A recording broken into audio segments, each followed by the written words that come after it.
Good morning, members, officers, gentlemen, and any members of the public who are viewing the live stream. Welcome to this meeting of the South Cambridgeshire District Council Planning Committee. My name is Councillor Martin Khan, and I'm chair of the committee. May I ask those who are joining us remotely to ensure that their cameras and microphones remain off until they are addressing the committee. For those of us present in the room, please ensure your microphone is close to you and speak clearly when addressing the room. I'm advised there will be a brief fire alarm test at 10:30 a.m, so we'll briefly pause the meeting at that time. For those of us in the chamber, please note that we do not need to leave the building during these tests. Committee members present in the chamber, I will now invite each of you to introduce yourselves. Members, after I call your name, please turn on your microphone and say your name so that your presence may be noted. As I said earlier, my name is Councillor Martin Khan, and I am member for Histon and Impington Ward. My vice chair is Councillor Peter Fane. Good morning, Peter Fane, Shelford Ward. Councillor Ariel Khan. Good morning, Ariel Khan, Horston and Cumberton Ward. Councillor Bill Handley. Good morning, Bill Handley, Councillor for the villages of Over and Willingham. Councillor Jeff Harvey. Yes, good morning, Chair. Councillor Jeff Harvey, I'm the member for Borsham Ward. Councillor Judith Rippeth. Good morning, one of the local members for Milton and Waterbeach Ward. Councillor Peter Sanford. Good morning, everyone. Councillor Peter Sanford, one of the members for Caxton and Papworth Ward. Councillor Heather Williams. Morning, Chair. Morning, all. Heather Williams, and I represent the Mordens Ward. Councillor Eileen Wilson. Good morning. I'm Eileen Wilson, the councillor for Cottenham and Rampton villages. I can confirm that the meeting is quorate. We now have some officers. Now have officers in the room. Councillor Mike, not Councillor, Mike Huntington, Principal Planner for Strategic Sites. Vanessa Blaine, Senior Planning Lawyer. Lawrence Damery Homan, Democratic Services Officer. We also have technical support from the Democratic Services being provided by Aaron Clark. We'll also be joined by various case officers throughout the meeting. If at any time a member leaves the meeting, would they please make this fact known so that it can be recorded in the minutes. We should take breaks from this meeting as and when they are needed and are appropriate. The main agenda pack and online plans pack supplement were published on 4th of December. Please notice that the minutes of the previous meeting and the compliance and appeals report are on the agenda for next week's meeting. We're in item 2 on the agenda, apologies. Do we have any apologies for absence, Lawrence? Thank you, Chair. 2 apologies for absence today, one from Councillor Dr. Timmy Hawkins and one from Councillor Dr. Richard Williams. Thank you. Declarations of interest. Members, we now come to item 3. Do you have any members have declarations in relation to any item of business on the agenda? If an interest subsequently becomes apparent, please later in the meeting, please would you raise it to that point. I will start by saying that I know one of the presenting officer for the first item on North Stowe. So that I'm first item at North Stowe, but she's a neighbour of mine. But I've not discussed it, and I'll come to the matter afresh. James Hobrow is online, so could you introduce yourself, please? Good morning, Chair. My name's James Hobrow. I'm the member for Foxton Ward, and I'll be speaking in item 5. Thank you. Thank you. Bill Handley. Yes, thank you, Chair. Yes, I will be stepping out for items 4 and 7. Item 4, the North Stowe one, because I'm the communities lead, and North Stowe is within my portfolio, so I've had a lot of discussions over this particular application, and also item 7, the Welcome Campus, because I've had, as a member of the Cabinet, had several briefings by them, and I think it's best that I step back. Any other interests? Don't see any other. No. Heather Williams. Sir? Heather Williams. Oh, Heather Williams, do you? Thank you, Chair. Just in relation to item 4, we probably should, just for transparency, note that obviously it is an application from the council, so I suppose we all have an element of interest, but that doesn't affect our decision-making today. Thank you. Now we come to agenda item 4. Sorry, we don't. This is at North Stowe. Application number 230324/8 /REM. North Stowe Phase 1, Parcel 6, Pathfinder Way, North Stowe. It's a reserved matters application for the erection of a community centre and associated landscaping and cycle parking. The reserved matters include access, appearance, landscaping, layout and scale, and related partial discharge of conditions 11, 18, 28, 36, 39, 40 and 42, pursuant to the outline planning permission S/0388/12/OL. The applicant is South Cambridgeshire District Council, and the application is being reported to committee as it is a development of the council, which has received objections. The key issues are design, layout, scale and landscaping, carbon reduction and sustainable design, and cycle and parking provision. And the recommendation is to approve subject to conditions. Luke Mills is the presenting officer. So, Luke, would you take us through the application? Got some technical issues, just. Yeah. Okay. You'll wait a minute for some technical issues to be sorted. Yeah, thank you, Chair. Yeah, we're just trying to get this set up so you can see. Sorry for the delay.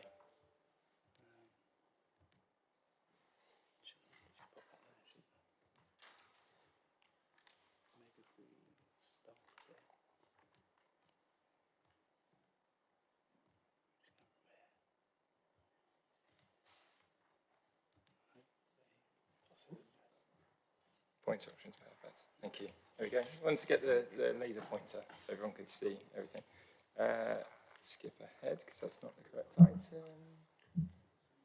Here we are. Thank you. So, yes, thank you, Chair, for the introduction. So here we have, as Councillor Williams pointed out beforehand, members should note that this is an application by the District Council to the District Council, and it's Regulation 3 of the Town and Country Planning General Regulations that gives authority for the Council to determine its own applications. The site itself is in Phase 1 of North Stowe. It's shown here on the site location plan in red. Blue land is land that's also owned by the applicant. So the site is currently part of what will become the local centre in Phase 1. It's adjacent to what you can see to the west there with that crisscross kind of shape. That is the green. So that is an as-built kind of formal square within Phase 1. And then you have the two main roads to the north and the south. So to the north is Stirling Road, to the south is Pathfinder Way. And until recently, these have been the main routes into North Stowe. And I think if we move to the next slide, just takes a moment to catch up. This one shows a bit better. So this is the proposed community building. It's almost 1,000 square metres, just under, of floor space. And it incorporates, so this L-shaped building and then an enclosed courtyard garden here as well. What you'll see to the south here in outline is the temporary community building, which members may recall was approved by committee in March this year. That has so that's a community centre that provides some of the facilities that this permanent community building would provide, but on a temporary basis for, it's only for 3 years. So what we're considering today is the permanent version of that. You can see a bit closer up as well, there's, this is the green, and then Stirling Road, Links Lane, Pathfinder Way. The remainder of the land, as I say, will come forward as a local centre in due course, and currently it's all just laid to grass and undeveloped. Here's a closer view of the ground floor plan. I appreciate some of the notation might be difficult to read on the screen, but I'll try and pick out the key elements. So firstly, we have a main hall, and that's designed to be a flexible space that could perform a number of different functions, large activities, performances, that kind of thing. It doesn't need to be sort of the main formal performance space in Northstowe, because there is one on the education campus, but it has that flexibility to do a number of different jobs. Then there's the cafe here and foyer, so this would be quite a large kind of informal element as well for members of the community to use. And then there's what's called a messy or activity space, which a number of different groups would be able to use, and that has direct access out into the courtyard as well. What you can see on this ground floor plan as well, they're kind of marked almost like car parking spaces would be, but these are actually cycle spaces all around the building, there, around this side as well. And then we've got oversized spaces on the southern elevation as well.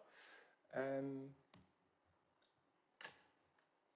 into the first floor, so up the staircase here, there's also a lift as well, which both arrive out onto the collaboration space. So this is an area for people to co-work, do other things. I think there's scope for a micro-library. A lot of the uses here, I think it's quite flexible. It will depend on what people need. There's also then some office space. So there's the community office, where staff would be located. And then there's 3 meeting rooms and an NHS room as well. So that's somewhere where NHS staff can hold their appointments. Moving on to the elevations, we have, so the south elevation at the top, so that's facing where the temporary community currently is. Temporary building is. The west elevation at the bottom of the screen, that is what would be the front elevation. So what we have in terms of the main materials are, we have kind of brick at low level. There's a lot of timber, so there's a timber pergola structure that wraps around the building. There's charred timber proposed to clad, I suppose, half of the, or perhaps a bit more than half of the building, and then it's like a green zinc cladding. I mean, the actual final details of all the materials would be confirmed under a condition that's been recommended, but that's the design as presented. Has quite a striking appearance, I'd say, with that roof form, which is, that derives from its sustainability credentials, in fact, because those pitched roofs, they allow natural ventilation. It's part of the ventilation strategy for the building through, I'm just trying to get the laser pointer to the right position. I think there's a bit of a lag. So there's windows sort of in this element here, the vertical part, and then solar panels on the sloped part. And then it also, creates a building with some stature, which is what was always envisaged in the design code for this building and this plot, was for a landmark building, which it's considered to be. And then these are the other elevations. So we have the north, which would face onto Stirling Road. There's kind of secondary kind of service accesses, I suppose, for like the bin stores and sort of access into other stores as well. And then the east elevation at the bottom there, this would kind of have the sort of the rear entrance to the building as well, where this pergola, which wraps around the courtyard, there'd be some gates here, which at times would need to be closed for security reasons, but other times might be open depending on the events that are taking place. And so then that's a route into the building through the courtyard garden. Here's a landscaping plan just to pick up on some of the landscaping elements.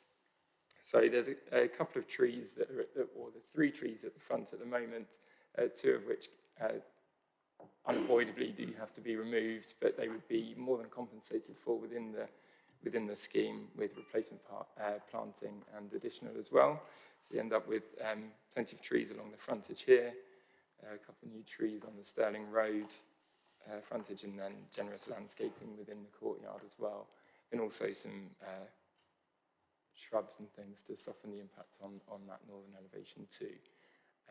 Again, final landscaping details will be confirmed under condition, but I think this gives a good idea for what would be included. And I should say within the courtyard as well, again, quite a flexible space. The messy activity area can spill out into here, so there could be spill out activities outside from that. There's also just some limited kind of play equipment proposed for children, but also just a bit of space to run around. And then there's seating under the pergola, which forms an L shape around the courtyard, and a bit of shelter from the sun and in parts the rain. Just moving on to a couple of photographs of the site, just for some context. So this is taken from pretty much looking at what would be the, where the front elevation would be. So it's standing at the northwest corner of the site, just beyond. So you can see the undeveloped area where the local centre will come forward. There's the houses that surround the site on the other side of the road, and you can just about make out, probably not really, but you can see the fencing for the garden of the temporary community building. That's there on the right-hand side of the photo. And then this is looking from let's just take a moment to catch up. This is looking from Links Lane, so that's to the east of the site, looking towards what would be the rear entrance, and so the courtyard entrance. And you can see I'll let the pointer catch up. You can see the temporary community building just there.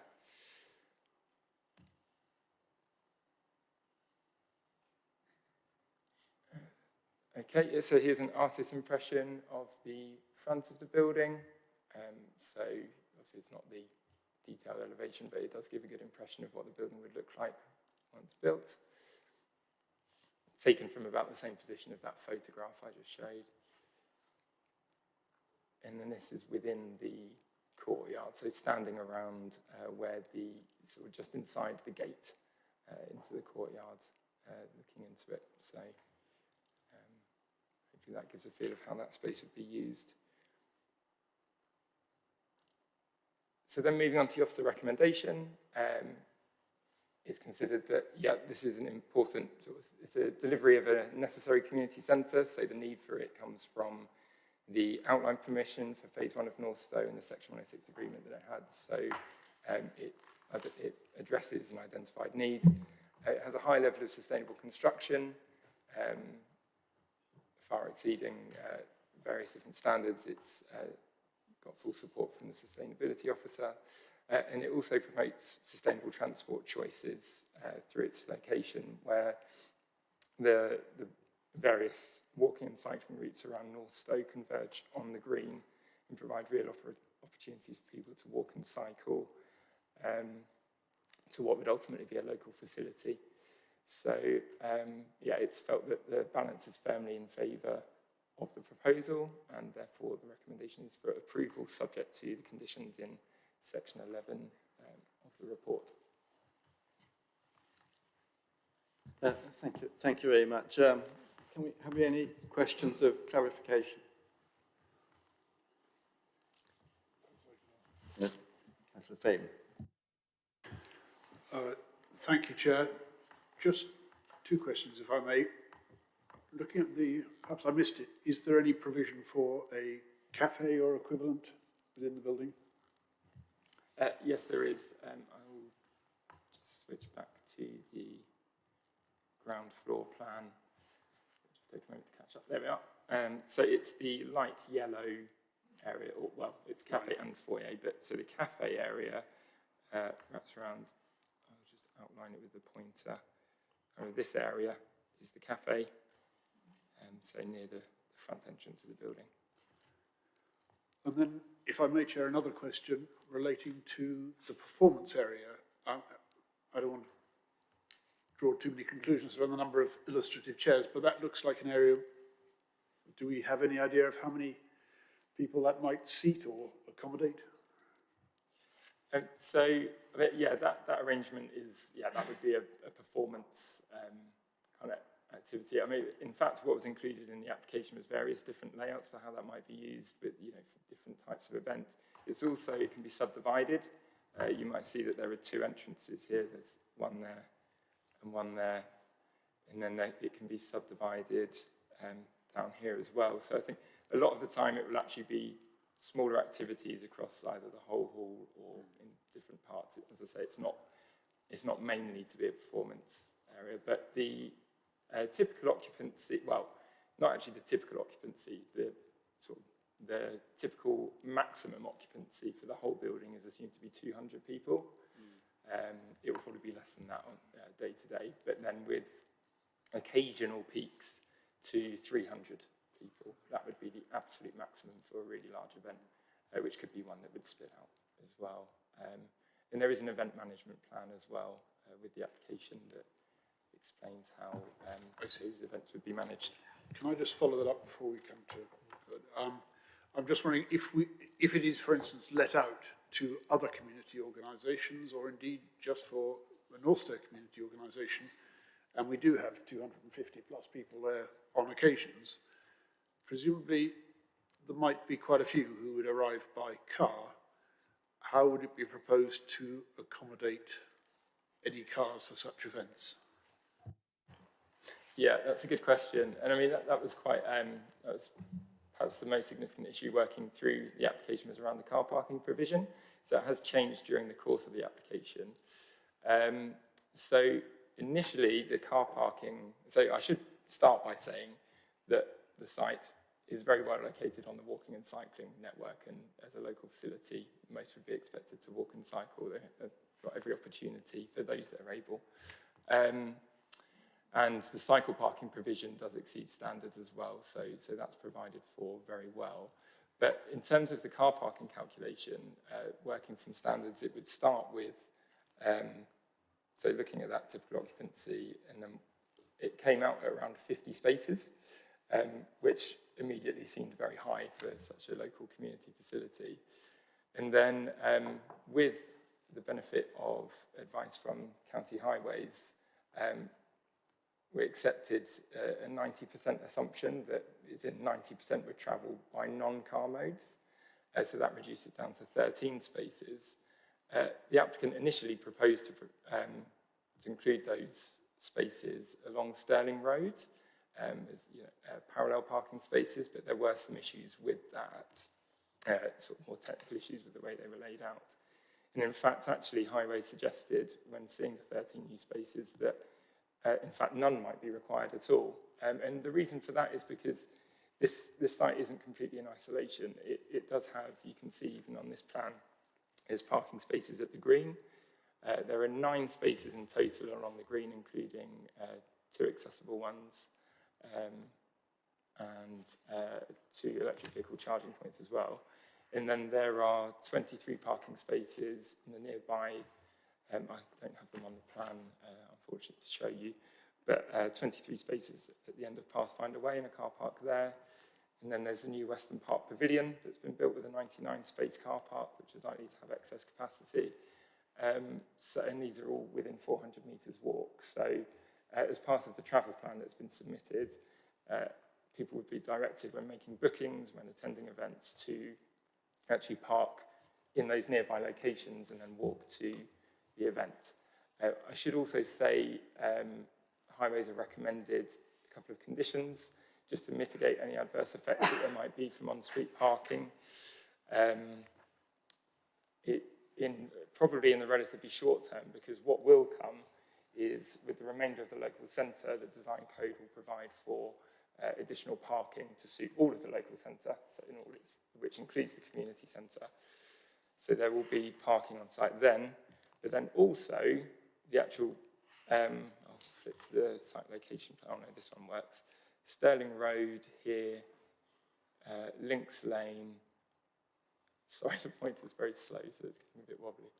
And then Pathfinder Way, these would be the main roads you would expect people might park on at peak times. These will be adopted. It's in the adoption strategy for phase 1 of Northstowe. These will be adopted when the final houses are complete on phase 1, which they nearly are. So yeah, they'll be adopted by the Highway Authority, and then we anticipate double yellow lines, and then so the worst offences of on-street parking could then be enforced against by the council with its civil parking enforcement powers as well. So, sorry, that's quite a long answer. I hope that answers the question. Councillor Heather Williams. Thank you, Chair. Sorry. My comments start in relation to page 17 from the access officer. Just wondering, it says about a discrepancy with the accessible car park, and just checking that has been resolved. And also whether officers believe that in general the other comments in relation to accessibility are sufficiently secure with the conditions that are in place. And lastly, on page 18, the landscape officer says about information required. Has that been resolved? Does the landscape officer now have everything that they require? Thank you, Chair. Okay, thanks. Yeah, so on the first one, the access officer comments around the parking, yes, that's been resolved in the sense that I think the figures that the access officer had seen related to what was in the initial proposal. So as I said, initially it was being proposed that there were going to be 13 spaces actually along the road, but in fact it's relying on that shared existing provision. And that's all been worked through with the Highway Authority as well, so we think, we're happy with that. The other comments of the access officer, some of them relate to quite detailed points internally, so we would certainly intend to put those on as perhaps recommendations to the applicant to take on board when doing that design inside, but a lot of that's kind of outside of our scope. But then there are other elements, certainly there are comments around some of the actual materials of the external of the building, and for those with visual impairments, different colour contrasts and things like that. And that's something, it works into like the materials details condition, but it's like an extra reason why we would want that information is to address that point as well. So we'll be looking at that when those details come. And then on the landscape officer comments, so the landscape officer didn't quite get everything, in the sense that I pointed out there might be a couple of limitations. Say, for example, there was something around the external walkway. I can just show you on this ground floor plan. This external walkway, it was suggested that it ought to be a bit wider as well to allow people to pass, because there would be tables on the outside here. But I think we were comfortable that we were talking about sort of 0.3 or something of a metre, and we were comfortable that actually there's space for people to pass, and that was okay. But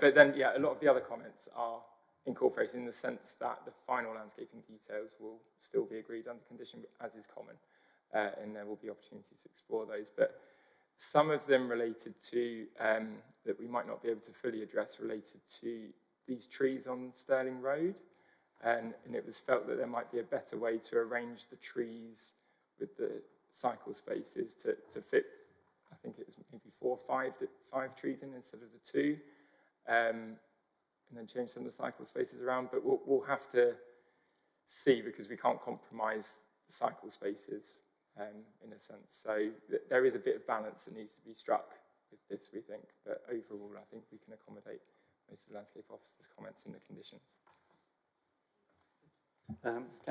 Councillor Eileen Wilson. Thank you.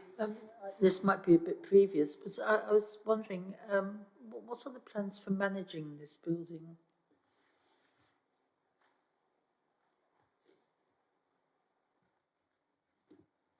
So we do have an event management plan, which was submitted with the application, which sets that out. But I mean, I don't know, Chair, if we might be able to invite the applicant to explain a little bit about that, because some of that comes down to matters of detail that we wouldn't necessarily look to control through planning, unless there are any specific concerns underlying that concern. But it might be an opportunity, as the applicant's registered to speak, to do that. I think we'll leave that then to when we have a presentation for the applicant. Councillor Ariel Khan. Yes. What is the cycle parking provision for this application? Yeah, so the cycle parking provision, it's 70 additional spaces. There's some moving around of existing spaces as well, just because there are already some out the front of the building which need to be relocated around the green. But it's, yeah, a net increase of 70 spaces, and the standard, according to our policies, is 67. So it's a slight increase on the standard, and also taking advice through the application.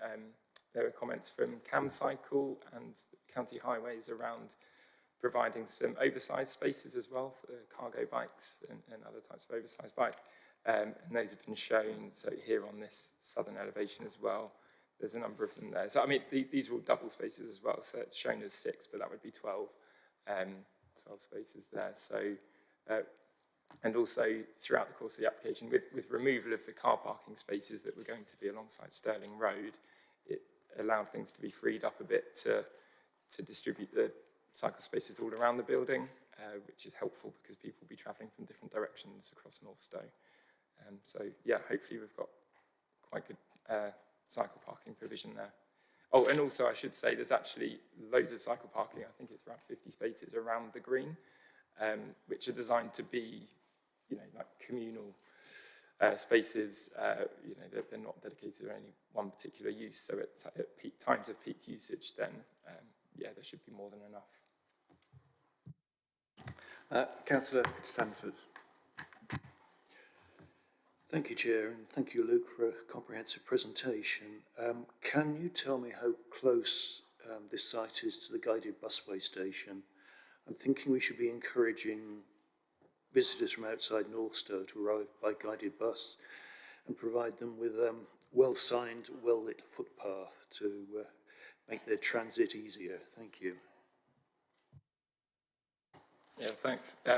Yeah, that's a really good point. Unfortunately, it's not quite on this site location plan, but the existing Long Stanton Park and Ride stop is just to the north of where this site location plan is. And so at the moment, the land to the north, this is the enterprise zone land, which the council owns and will come forward in due course. And so at the moment, it's undeveloped land, but in the meantime, there is actually a temporary footpath just off this road here that connects the two. And it is only a short walk on that. I mean, given the undeveloped nature of the land surrounding it and the fact that it's a temporary footpath, it's not completely lit, but there's a slightly more, not convoluted route, but not as direct a route around a road that's recently been built as well, but it probably takes it into, it's probably still only 500 to 600 metres walk, that kind of thing. So, and there's obviously a very large car park there for people that are driving, but also people using the guided bus could walk from there. And so, yeah, I mean, that's definitely a part of it, and that's the kind of thing that could be, so it could be in the travel plan. The travel plan, I should say, is relatively comprehensive, but it's just missing a couple of bits. So that will be updated under a condition that's been recommended as well. So the Long Stanton Park and Ride site could also be specified as forming part of the travel options for people coming to the site. Councillor Judith Griffith. Councillor Sanford has just asked the exact same question on public transport I was going to, so thank you. I will ask a question now. The whole centre's been designed around the idea that people won't use cars or a limited amount. There's 50 spaces in the community spaking. My main concern would be what will be the impact on surrounding roads for a major event, which has 250 perhaps people attending, perhaps in bad weather when people wouldn't use cycles. What would be the impact? How far along the surrounding roads would people park, or would you direct them to the park and ride park, which is probably rather far to travel if it's raining, for instance? What would be the provision in that sort of situation for perhaps not very frequent, but occasional? Yeah, I think that's a fair question. And also, I think it does need to be accepted that in the very short term, until those roads are adopted, there could be a few issues, and that's partly why the conditions have been recommended by the Highway Authority. But essentially, it's those roads that I pointed out: Stirling Road, Links Lane, Pathfinder Way, all of these kind of like primary roads through Northstowe. These will all be adopted. And then it's anticipated we'll have the double yellow lines that then can be enforced as well. Then I suppose the question becomes, where do those cars get pushed out to? Well, in fact, then the actual car parks that are in place, so there's one at the end of Pathfinder Way that is only just off this plan, so just at the end of Pathfinder Way, there's 23 spaces there. That's then looks very close. Western Park Pavilion is really very short distance away to the south as well. And then it's, these will be safe places for people to park. And there's measures in the travel plan around signing the walking routes as well, like providing people with maps when they're attending events of where the parking is and what the walking routes are between. But then also actually having way marking signs on the ground just to kind of point people between the community centre and those parking locations. And longer term, when the remainder of the local centre comes forward, the design code will provide for or require parking that meets the needs of all of the local centre, including all its uses, including this community centre. So I think, in a perfect world, perhaps it would have all come forward at the same time and you'd have done that. But what we'd really be keen to ensure is that if things do come forward in a sort of a more incremental way, which this kind of has to, because it has to reflect an identified need for a community centre. We wouldn't want to add car parking to one and then to the next and end up with a glut of car parking, when actually the end state that we'd look to reach would be an efficient car park that suits the needs of all those uses according to its peaks and troughs of usage. So we think it works well. We think it will encourage people to use sustainable travel, and we think there are then options for those that aren't able to park nearby. Unfortunately, it's not an exact science, but we think the judgment call is then supported by the Highway Authority. But there will be what will be the situation on the residential roads, so for instance, on the other side of the main road there, or the smaller roads? Will there be parking restrictions on those, or will there be, for instance, parking on one side? How will it be managed? That's a good question. So I think some of those smaller streets as well, they would, I don't think, I mean, it's not specified, I don't think, but I don't think they would be adopted, or not all of them anyway. So they might not end up with double yellow lines and those restrictions. So it could happen to some extent. But those houses do also have the on-plot parking that they require in parking courts and things. So on-street parking isn't something that they rely upon for their parking needs. Yeah. I wonder whether Tam Perry perhaps could comment on this. Yeah, good point. I think we have Tam actually on the call. So Tam Parry from the Highway Authority, Cambridgeshire County Council. Hi, Tam. Hi, good morning. Yes, I'm from the Cambridgeshire County Council Transport Assessment Team. I think it could happen that people could park in the residential streets, but as Luke said, every house has got off-street parking. Most of the houses do tend to use it. The amount of on-street parking around this area I don't think is very high, so it could support some element of on-street parking. I think if it becomes a nuisance, we'll have to deal with that at the time.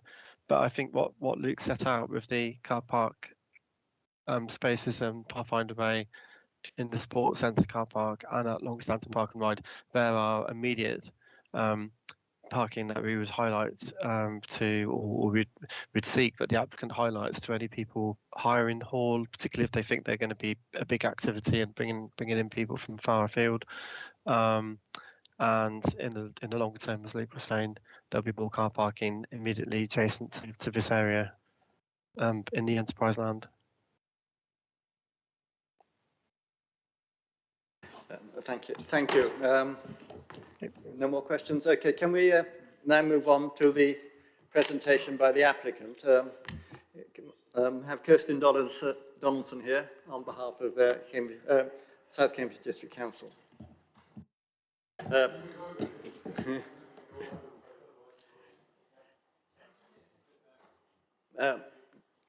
Kirsten, you have 3 minutes. At the end of, you'll indicate at the end of 3 minutes. We'll ask you to come to a close if you reach that time. Thank you very much indeed.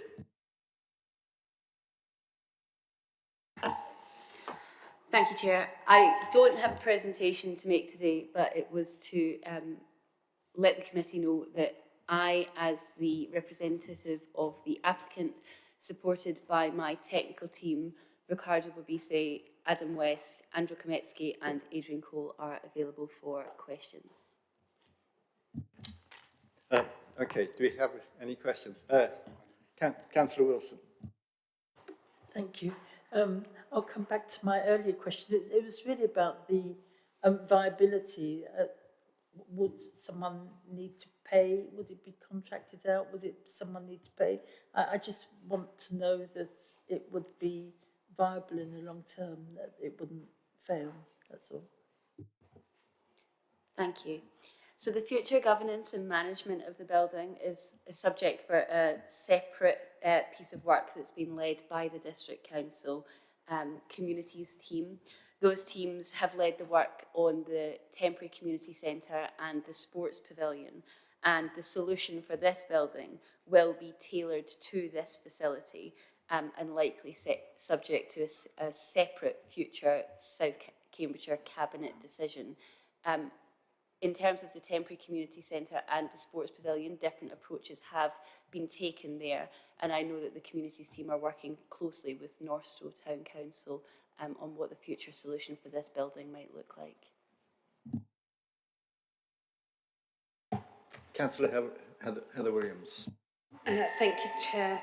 Through yourself, if I could just ask, obviously you've heard earlier that I raised questions in relation to access and how those things, and we've had the response that they were internal, along with some of the things that come out from the police. Can we have assurances that those will be complied with and that guidance, those recommendations will be taken on board?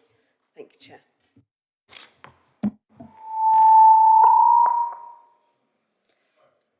Accessibility has been exceptionally important to this design, and it is something that is refined through the technical design stages.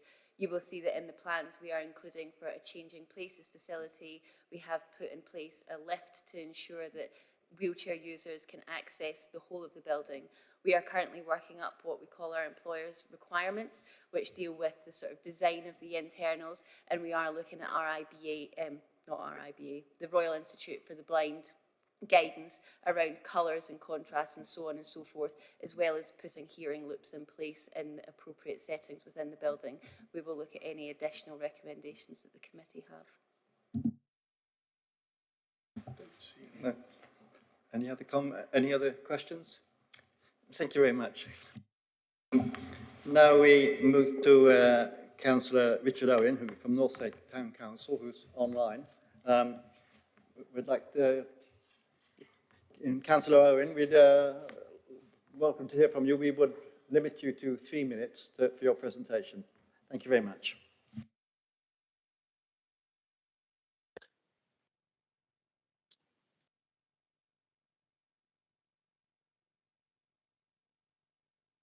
Thank you very much. Can you hear me okay in the room?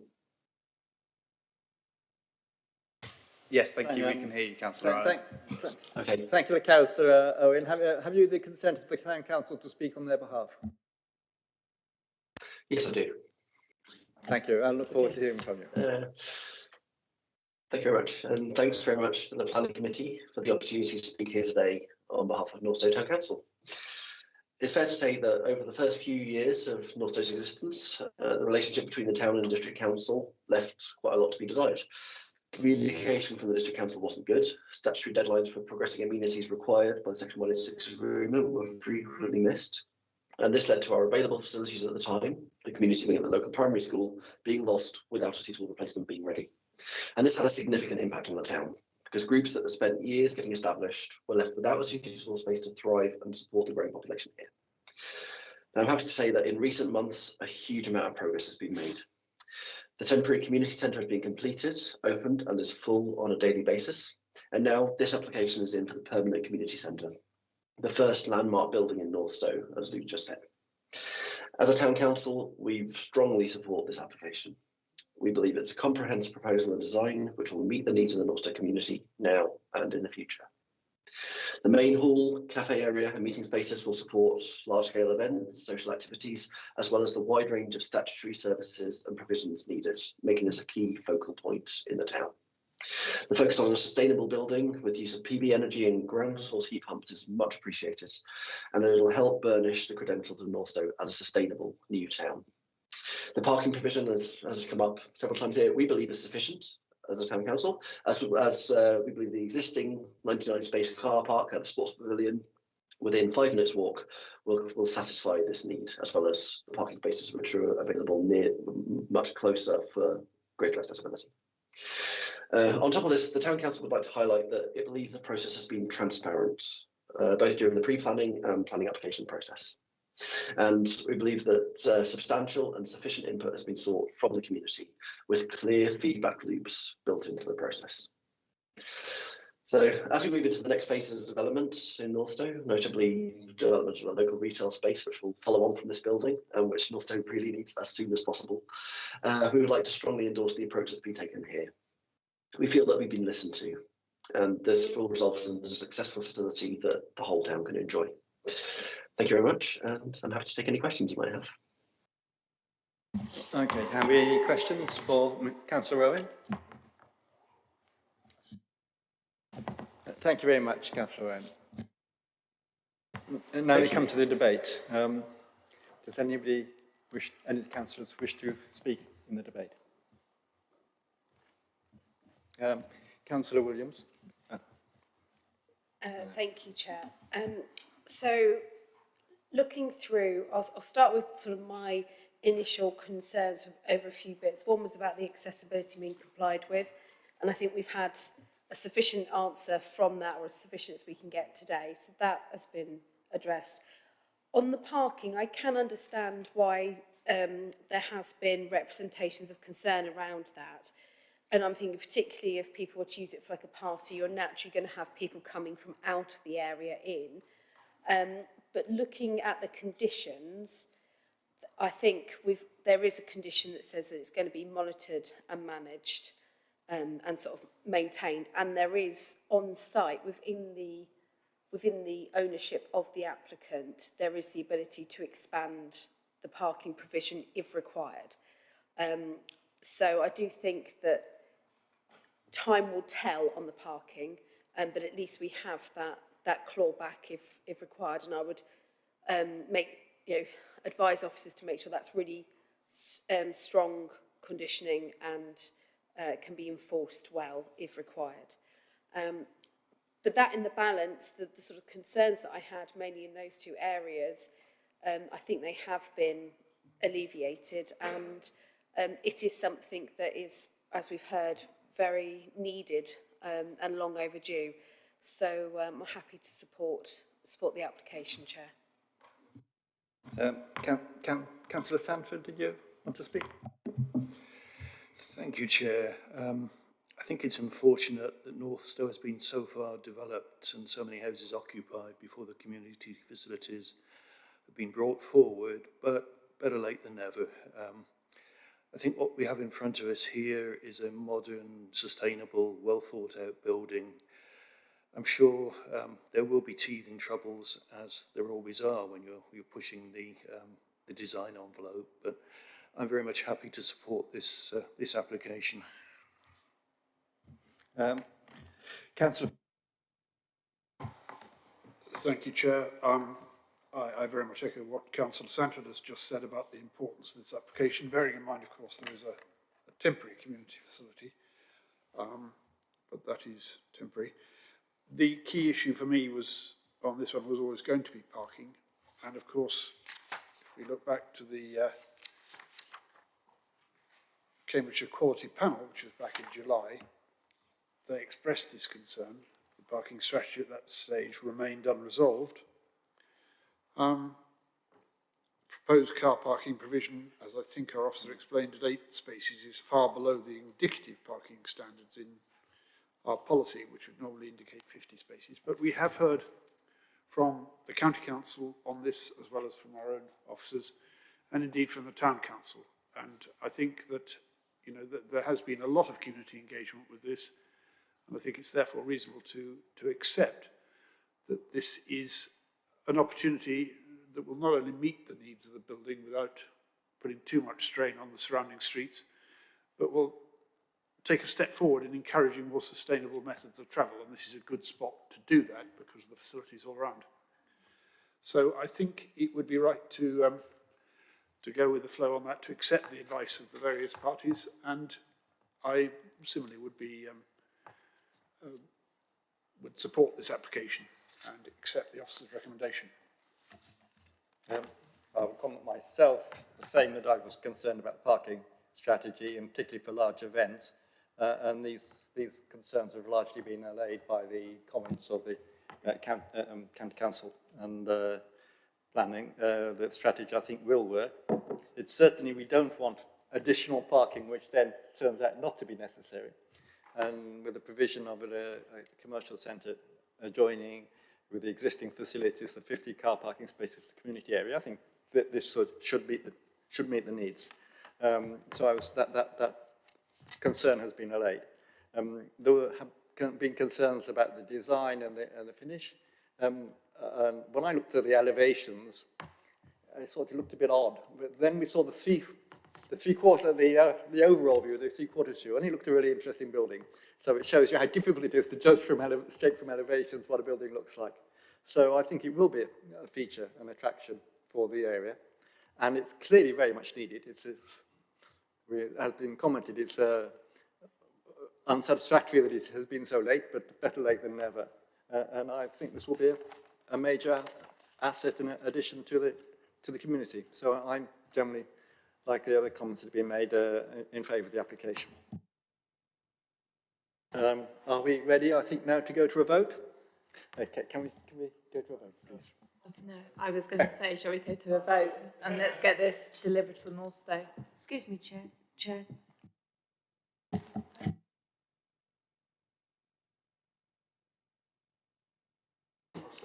Yeah.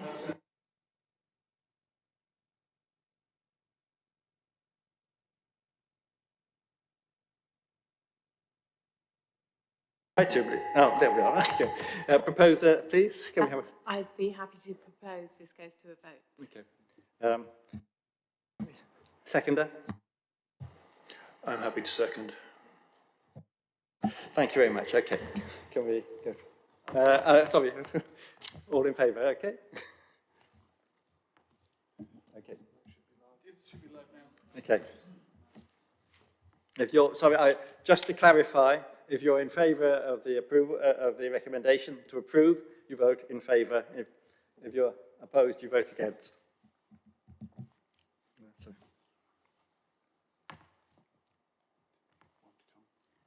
Is that all? 1, 2, 3, 4. Yeah. Okay. Yeah. So that's approved. LEMCOM unanimously. Okay, now we move on.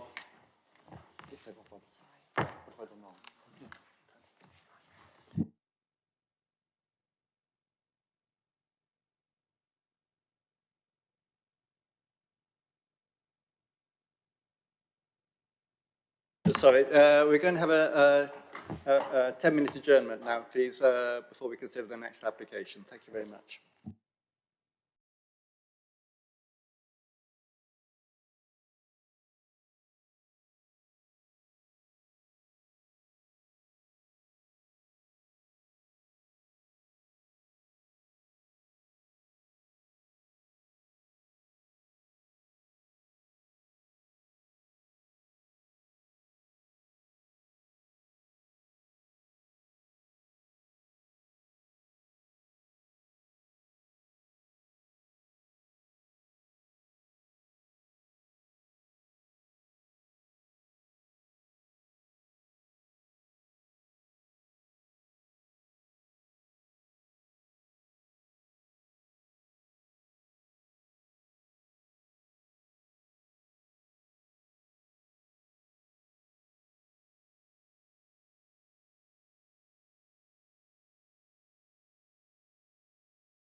Chair, we're now live again. Thank you very much. I'm sorry for that delay. There was a technical issue, a legal issue we wish to decide. We're going to consider the next application, number 5, Falmere, at the end of the proceedings, because there was a piece of information which we believe was sent to all councillors. We want to check, first of all, who has received the correspondence from Colgrove Estates regarding the application this week. We have, I don't know. Came from Joel Fayers From Joel Fayers of Colgrove Estates. Have other councillors received this? Yes, sir. Have you?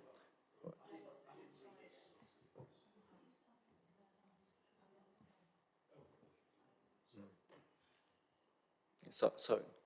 So when was it sent? 8th. 10 past 6 on Friday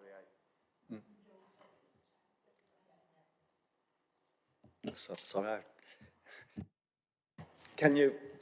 Apologies, yes, I found it. I'll read it. Councillor Wilson? Yeah, yes. Okay, it appears that councillors have received it. We're going to... Councillor Handley. Oh, I did receive it. I didn't read it. Okay, fine. Well, the planning officers have not received it, and so we're not aware of it.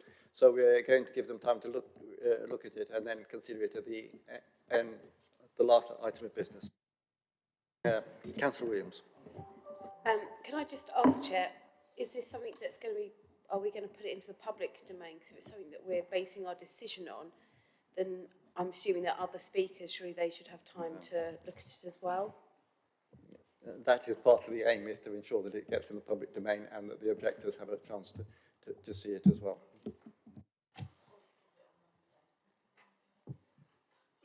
Sorry, Lester Blaine. Just to confirm, this document came with an email from a Joel Freyers, but the letter accompanying his email is signed by Mr. Blondell, the applicant. That document needs to go onto our planning portal. Before that can happen, it has to be redacted.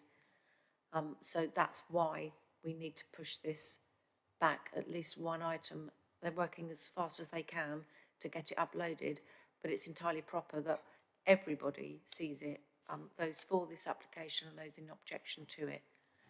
We will advise when it's gone live on the planning portal, which hopefully will be as soon as possible today. Yeah.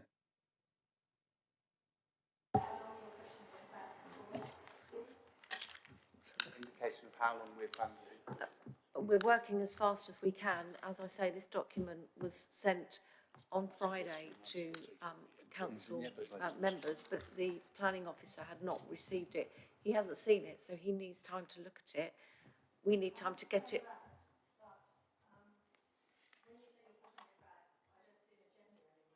Well, once it's uploaded to the council's public planning portal so that objectors and those in favour can see it, it can be discussed. Until that point, we can't hear this matter. That may take an hour. It may be after lunch. I can't give you a time or which item this will now drop to. It may be at the end of the day, but they're working as fast as they can.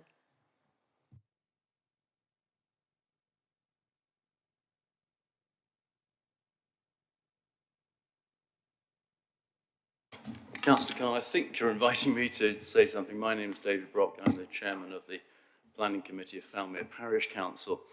A number of us have appointments at around about lunchtime, which means to say that we will have to leave here shortly and we are booked to speak.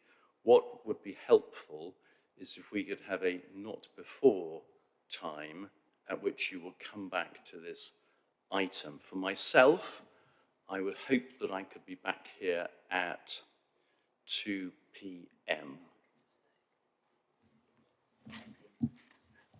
We were looking to do it after the, probably at the end of business, after the other applications, but maybe we'll be able to hold it a bit earlier. But certainly it would be, I think, not before 2 is a reasonable assumption. could we, and there are other people here from Falmere, could we know for certain that it will be not before 2 p.m. then? I will confirm that, and we will You can keep confirm yes, I'll keep that. Thank you very much. Could we just get a copy from the planning office while we're here before it goes live? No, because it has to be redacted, I'm afraid. Oh, okay, thank you.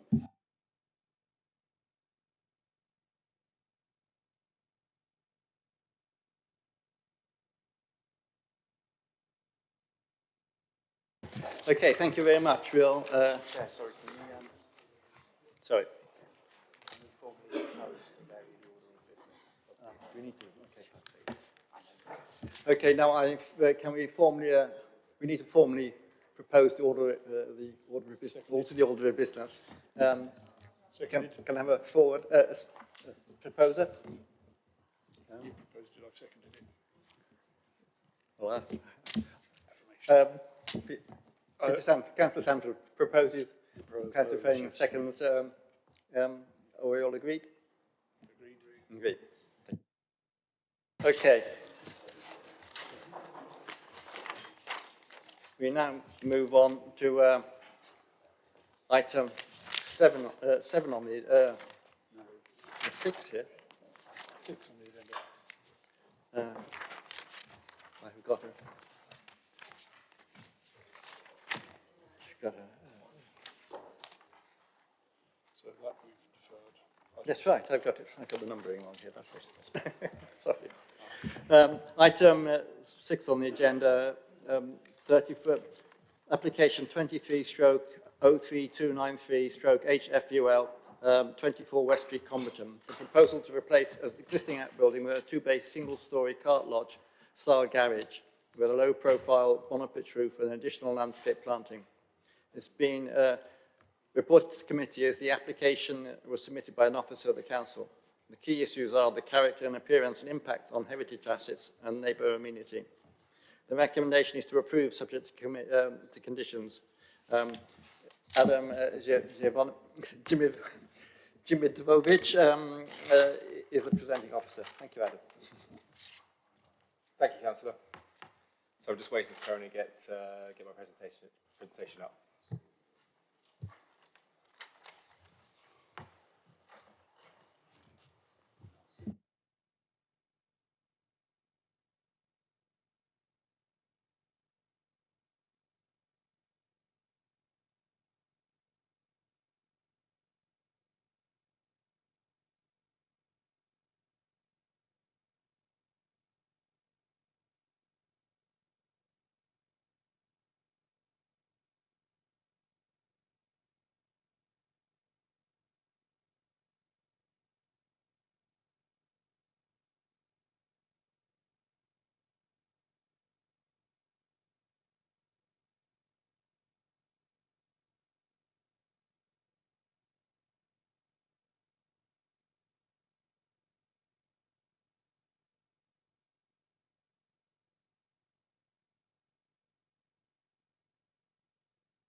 Just confirming that we won't be taking item 5 till after 2 p.m. for those of you who are not concerned. But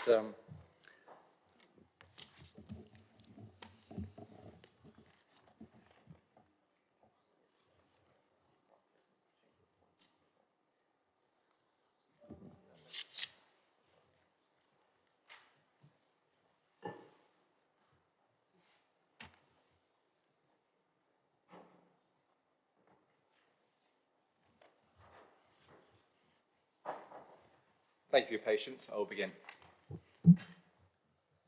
Okay, so the application's at 24 West Street, Comberton. So it's a replacement of existing outbuilding with a 2-bay single-storey cart lodge style garage with low-profile monopitch roof.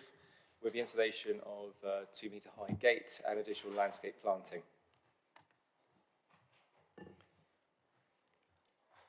As you can see, the location is located to the north of West Street in Compton, adjacent to number 18 and 14 West Street here, both listed buildings,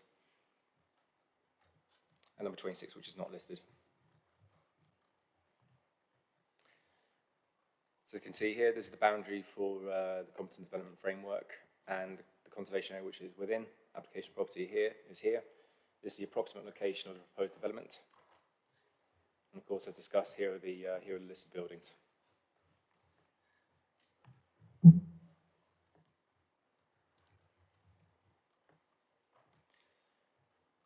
So the proposed site plans are proposing, here we go, they're proposing keeping the existing 3.2 metre high existing hedge. They're also proposing a new, a new U hedge to approach the gate on this side. So it's essentially mean that the garage would be obscured from public view. And so the shed would be demolished and the garage would be replacing that in the footprint. Here are the elevation pictures of the existing outbuilding.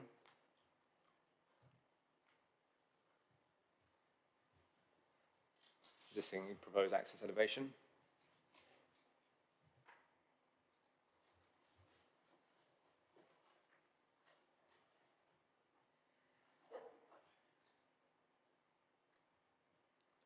Post floor and roof plan for the garage. And the elevations. So there'll be a slight tilt on the monopitch roof, as you can see here. With the higher side being to the west and the lower side being to the east.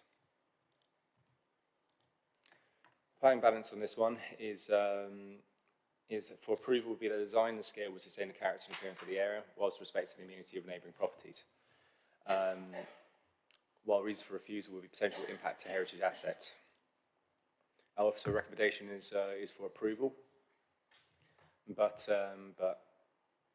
this is for you to debate today. Thank you very much indeed. Are there any questions or clarification from members?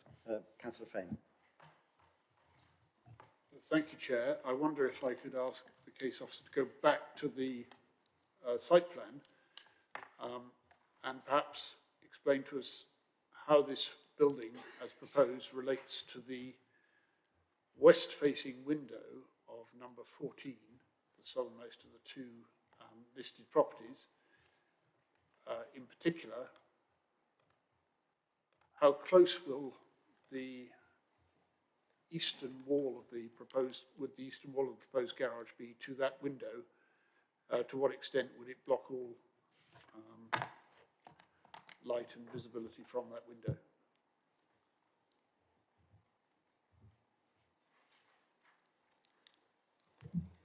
Thank you, Councillor. I'll just take a couple of notes.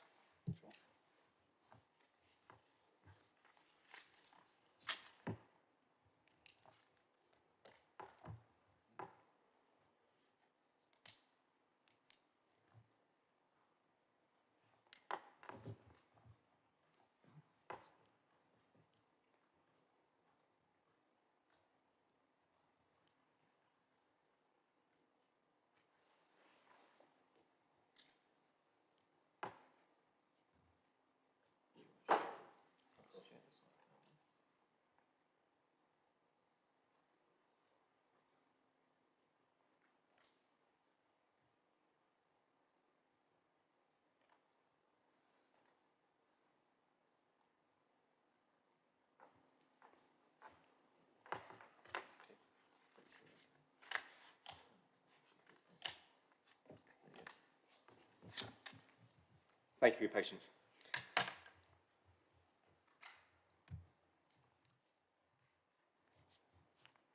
Okay, so the location, the location of the ground floor window of number 14 is positioned here. Sorry, let me just change. There we go. So you can see it's here, so it's located a small distance away. The distance from the garage to the wall is about 1.5 metres apart. And the key point is that the garage would be located to the north of the window and not immediately outside it and blocking it. Is that right? That is correct. We believe that it overcomes the potential amenity impact that was present on the last application, as it be located a sufficient distance north of the proposed window, so thereby allowing sufficient light to a habitable room, as well, due to path of the sun and as we're providing a clear line of access for light. Sorry, Councillor.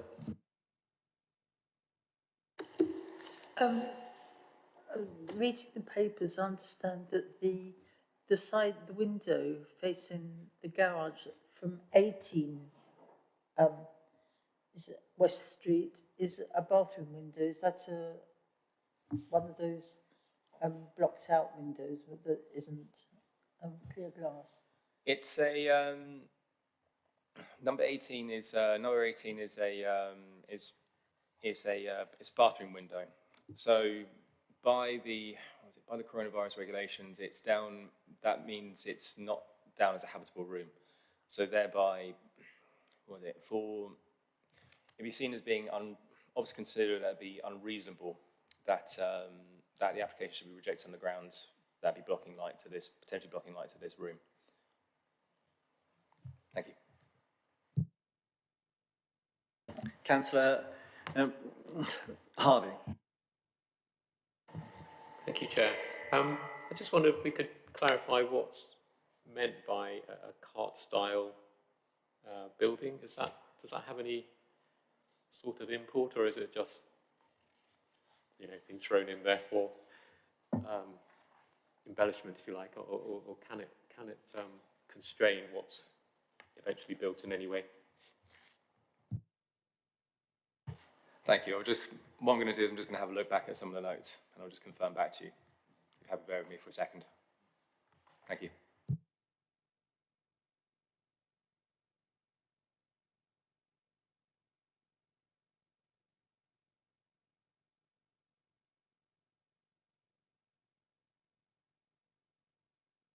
Sorry, Chair, could I just clarify, were you asking why it was sort of described as a carport?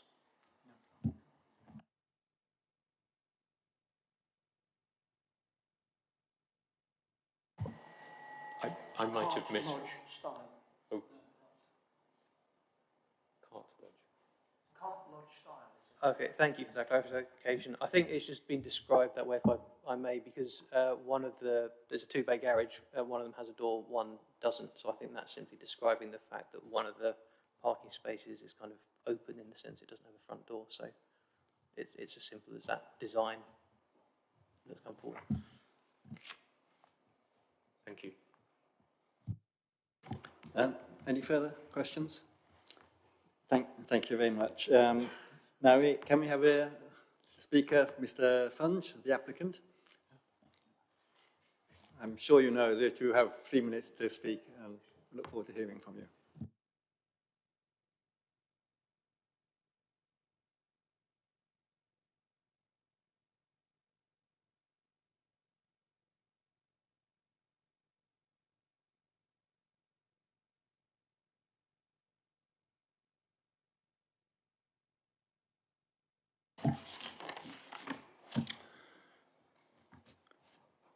Good morning.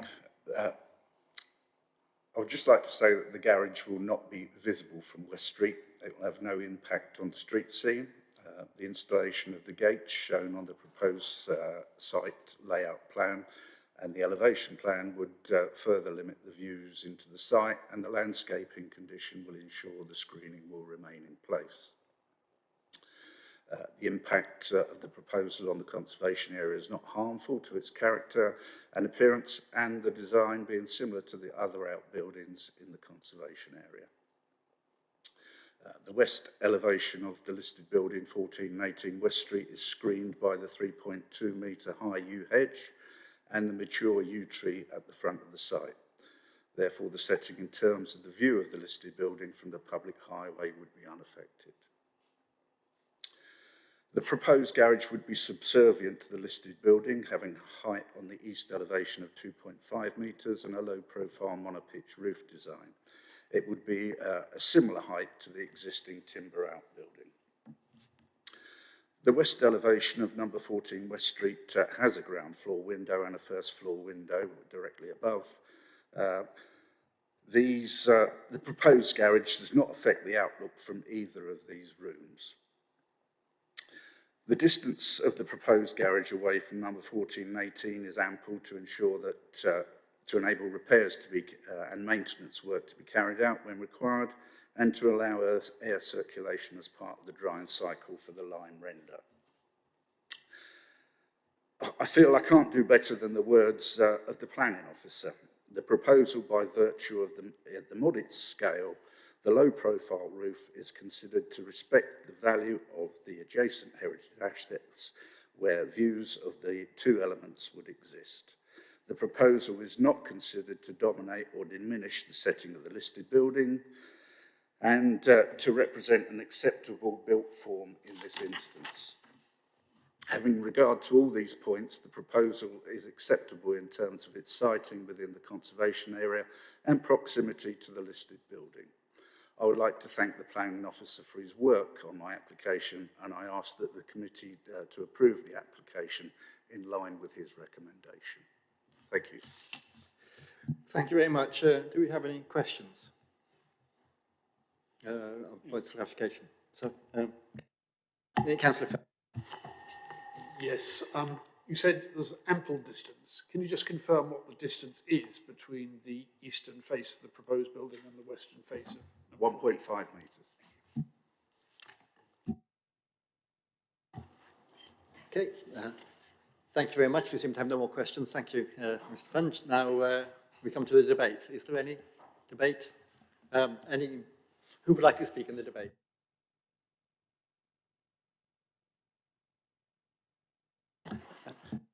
Councillor Fane.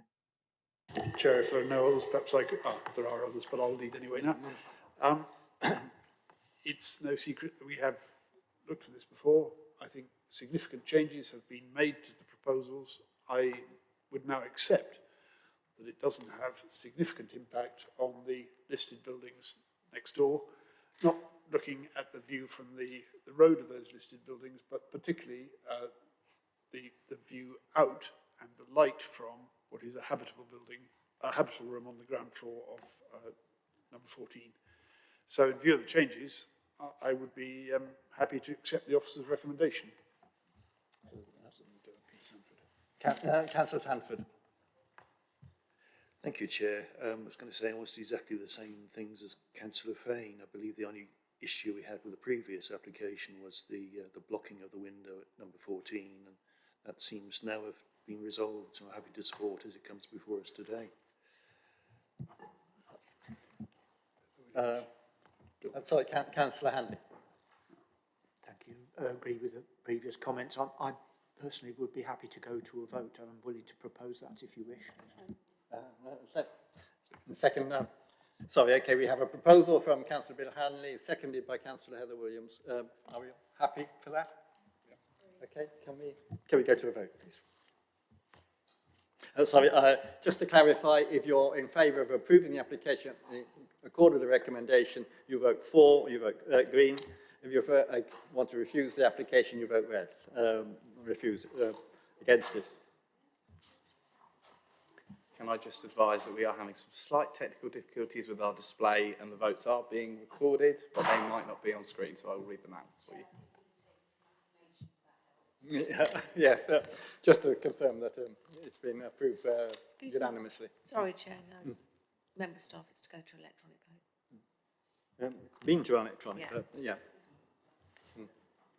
Yes, but it's not been displayed. It's been to electronic vote, but it's just not been displayed. Thank you, Chair. So that is the vote fully in. I have 9 votes yes and none no and 0 abstentions.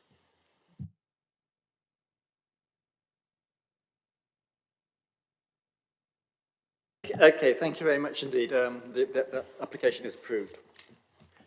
Now we move to item 7 on the agenda, We may have to pause. I'll go and grab James. Yeah, Do you want to take 5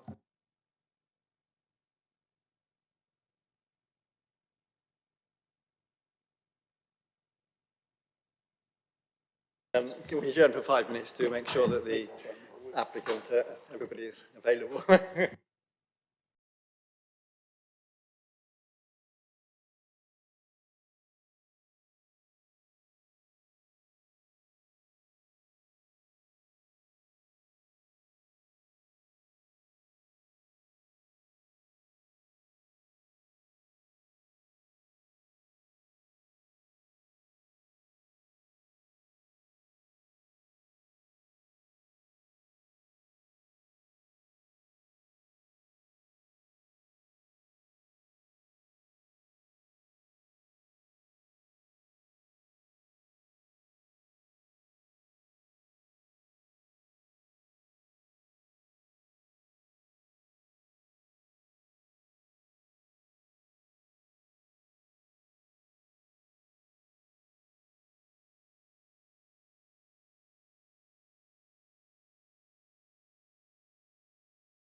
Welcome back to the Planning Committee. We now consider item 7 on... now consider item 7 on the agenda, the Welcome Genome application on the Welcome Genome Campus. Application S4332-18/18/COND/21. The Welcome Genome Campus Hingston, submission of details required by condition 21, strategic design guide of outline permission S of the application, the outline permission. Reported to committee as the application raises special planning policy or other considerations. The key issues are the framework plan, sustainability, movement and access, landscape and biodiversity, land uses, dwellings and buildings, design and layout and scale. The recommendation is to approve the full discharge of planning condition, of the planning condition, subject to minor amendments to the design guide post-committee decision that are not material to the outcome of the document delegated to officers. James Tipping is the presenting officer. James, could you speak, please? Thank you, Chair. Morning, members. So I'm just going to get this presentation online.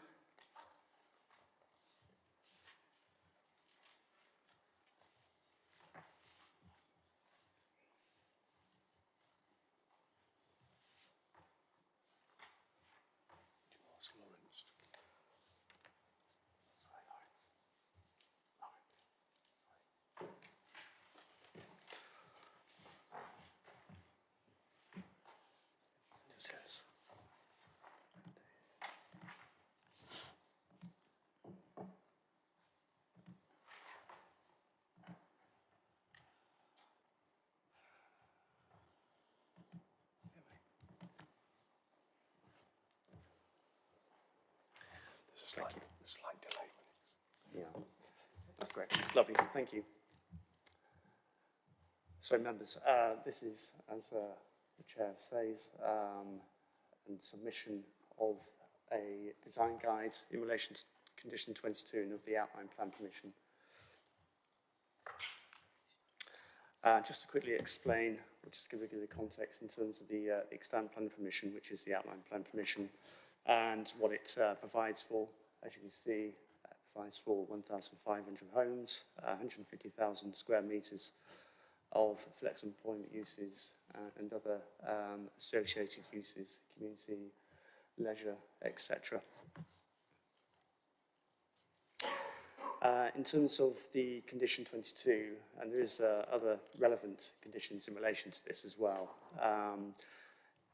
The design guide is not a design code, and the reason for that is there are other elements of the outline plan permission which do provide for more detail in relation to the submissions, whether they are reserved matters.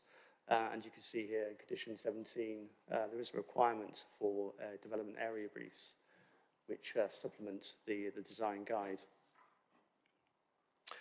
And this table here, you can just see it coming up, just gives an example of the process in which the outline plan permission and where the design guide sits within that process. So the design guide relates to development areas 1 and 3. So you can see there with the parameter plan on the right-hand side, you can see development areas 1 and 3 there as part of the expansion land. And so within this, I say within the process, the strategic design guide, you see on the central image, sits just above the site-wide landscape and ecological management plan and phasing plan, which are also required by conditions. Then that follows with a development brief and then the subsequent reserve matters applications. So there is a particular process that has to be gone through, which the design guide forms part of. So as I say, why is there a site-wide design guide requirement? As I say, the Wellcome Trust are very much leading on this and look to retain and manage the development including the expansion land going forward. And that is quite key in terms of development going forward. And with Urban and Civic as the delivery manager or the master planner who will implement on the strategic level.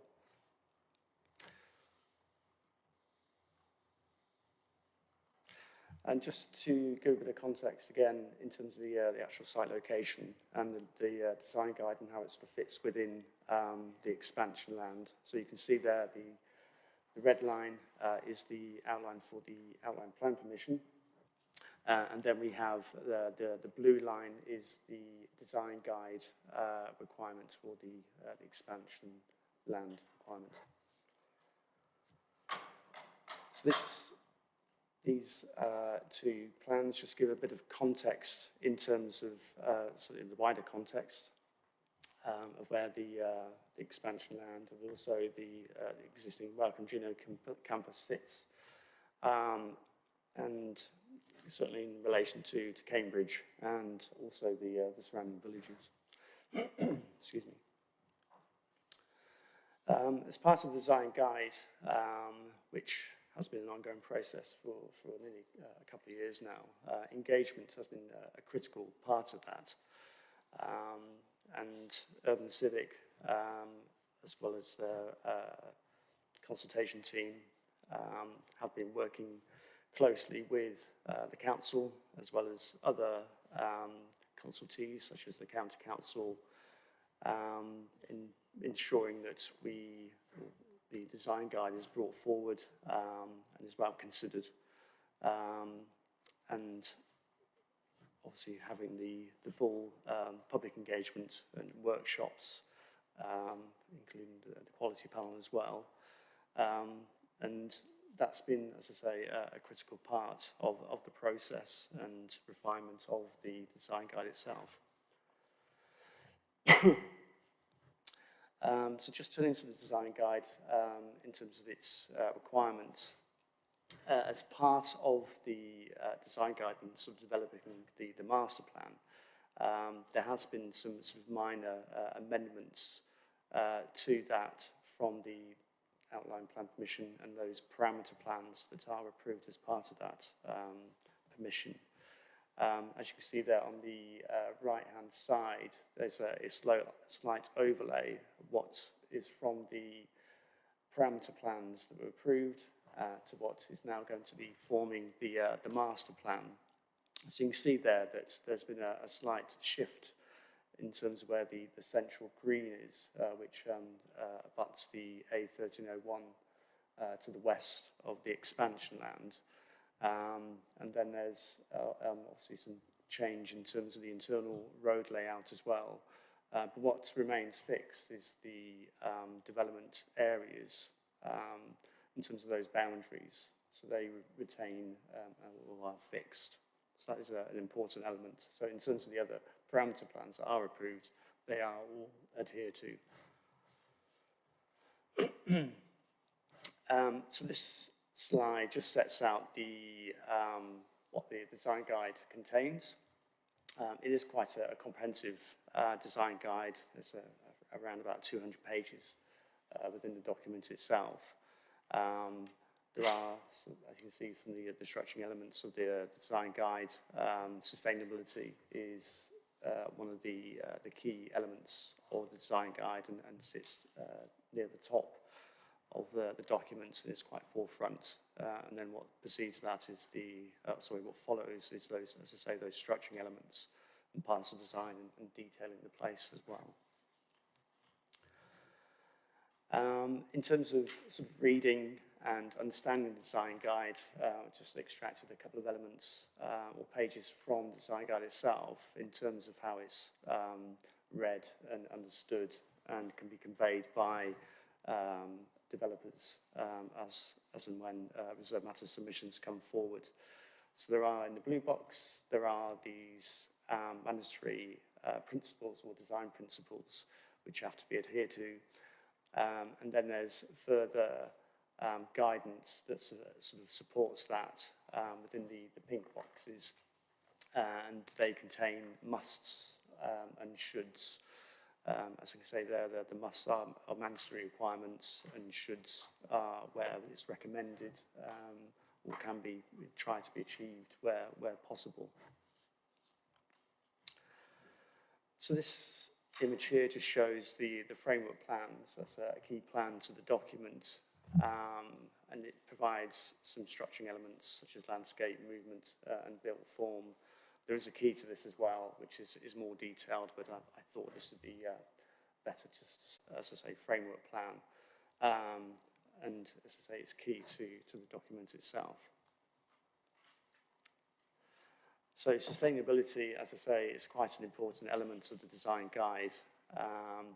And this slide here just gives an indication of what the design guide, but also any sort of subsequent conditions, certainly the conditions that form part of the outline plan permission in terms of sustainability and those requirements are, that's sort of given in terms of that diagram on the right-hand side.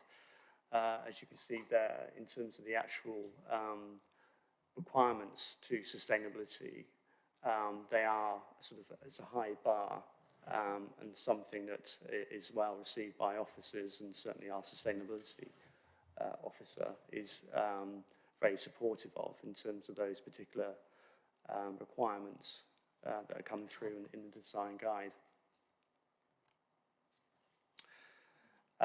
So again, sort of talking about some of the structuring elements within the design guide itself, this is how some of the, like I said, I can't go through every single page of the design guide. As I say, it's quite a substantial document and comprehensive, but understanding some of the elements which can be taken from the design guide. So looking at, say, landform, for example, because there is a slight change in levels. So again, from that image at the bottom there, you get an understanding of how those levels are treated. And also there are some sort of present images as well to support the guidance within that sort of structuring and landform element. Sustainable urban drainage systems, obviously as a key component, not only for sustainability point of view, but also for biodiversity net gain as well, to some extent. And again, there are sort of these images within the design guides which give a clear demonstration of how certain elements are sort of taken forward. And you can see there from the image on the right-hand side, those sort of structuring elements again to the sort of how the studs will come forward.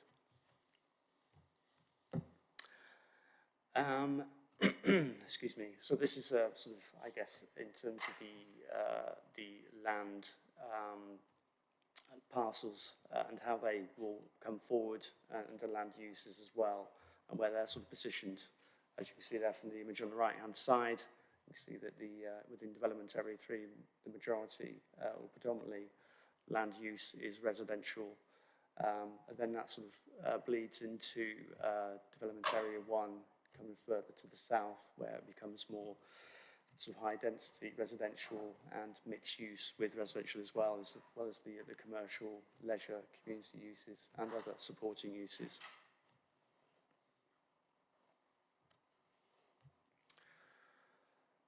So this slide here just again just indicates the landscape elements that surround development areas 1 and 3.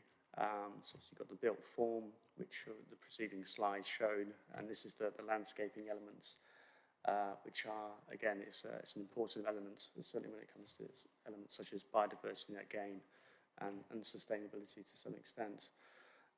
So the images further to the right just gives an indication of the detail which can be brought forward within future reserve matter submissions, and what's expected in some of that, sort of those landscaping elements within certain areas of the design guide and the expansion land. So access and movement is a critical part of the site. As we have the Welcome Junior Campus, the existing campus, which is the other side of the A1301, but there will be future commercial developments that forms part of the expansion land. And it's trying to reduce certainly usage of the car. So a lot of focus is around walking and cycling. So there's very much a focus on that, and certainly looking at the Gateway Loop. The internal roads, they won't be adopted, but they are looking to be more sort of cycling focused, so like cycle streets in essence.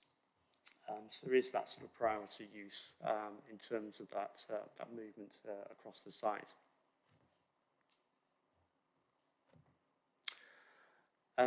So just looking at sort of parcel design, again, this is what the design guides contains, some of those precedent images, understanding the built form, the edges and interfaces certainly with the green and sort of the other landscaping elements, and how that sort of interacts and can be brought forward within subsequent reserve matters submissions. And just to add a bit more onto that in terms of the massing and layout, again, there's a lot of precedence images, but also testing of particular built form, as you can see there within the images sort of below those precedence images. And then some detailing the place, the roofscape and building services. The roofscape is quite an important element as part of that sort of built form. So there's a variety of uses that could be incorporated within the roofscape, certainly. And again, these precedent images on the right-hand side just gives a flavour of what could be brought forward.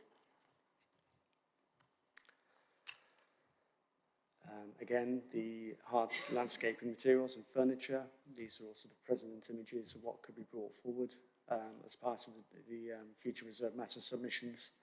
There will be, again, sort of some of the detail will be contained within development briefs and the subsequent reserve matters applications themselves.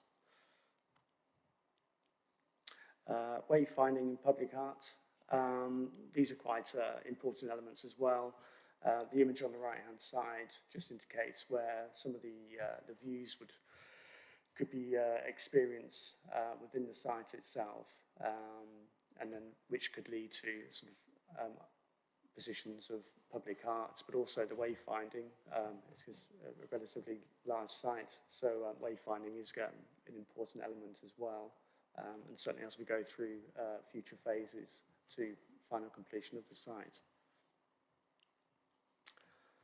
And then looking at the planting strategy, there are a number of key landscaping elements to the site, and certainly if you look at, for example, the agroforestry that could come forward to the north west of the site, this is quite a substantial part of the landscaping element, and which separates Hinxton Village to that sort of northern part of the development.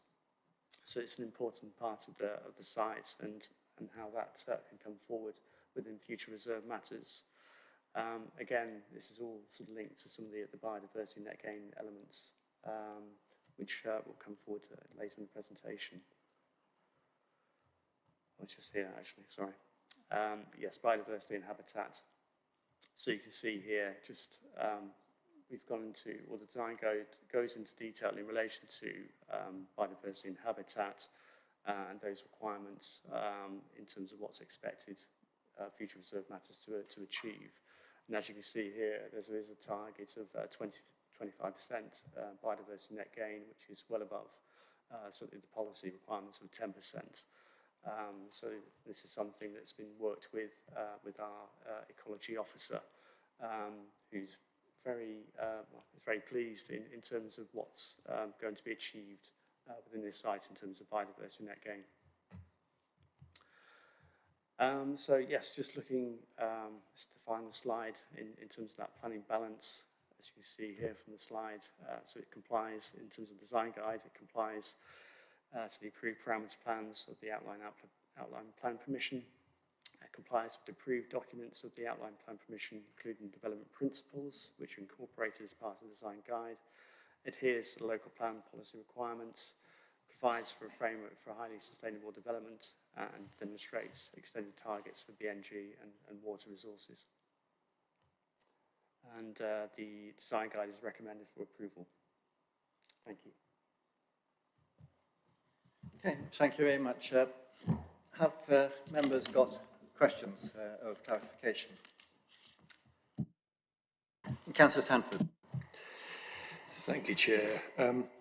Could I ask for clarification on exactly what we are being asked to approve today? Are we approving that the condition has been satisfied and a convincing looking document has been submitted, or are we actually being asked to approve the content of the plan? The latter I don't feel technically qualified to identify that every point is technically accurate and viable. Clarification, please.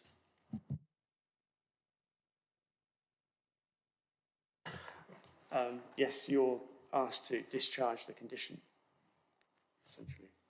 Thank you. Could I ask that point be minuted? Okay, any other questions of clarification?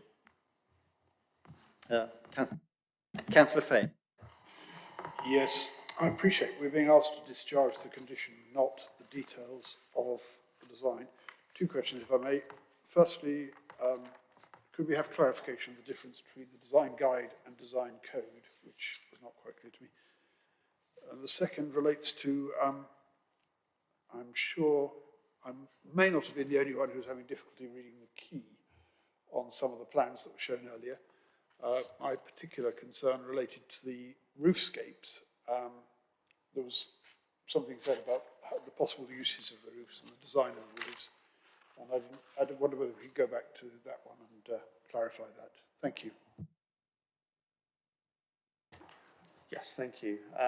In terms of the design guide versus the design code, so the design code provides the precise detail in which the development should come forward, whereas the design guide provides, but it is essentially that, it is guidance only, and provides some flexibility in terms of how developments can come forward.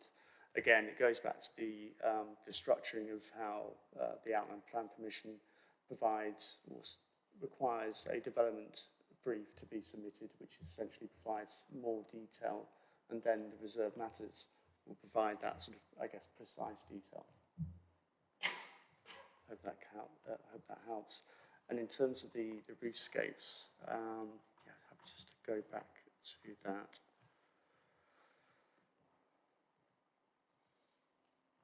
So I've just gone past it, sorry.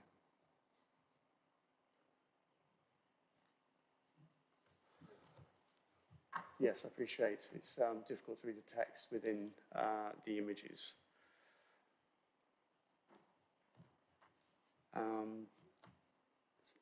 In terms of the actual clarification on roofscape, sorry, just to ask what that was required.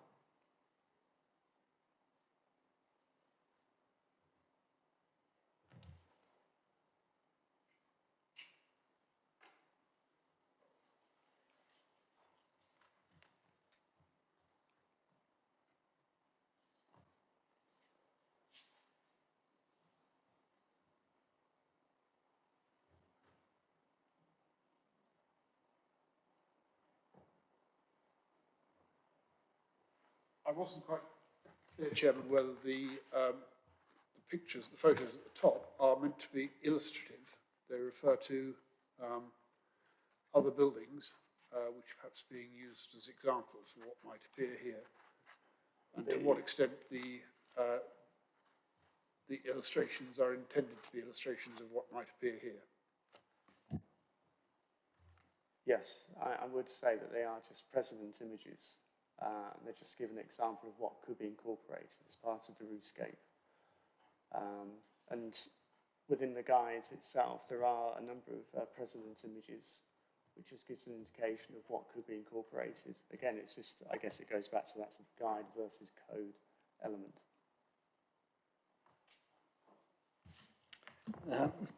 Be any other questions? Thank you very much.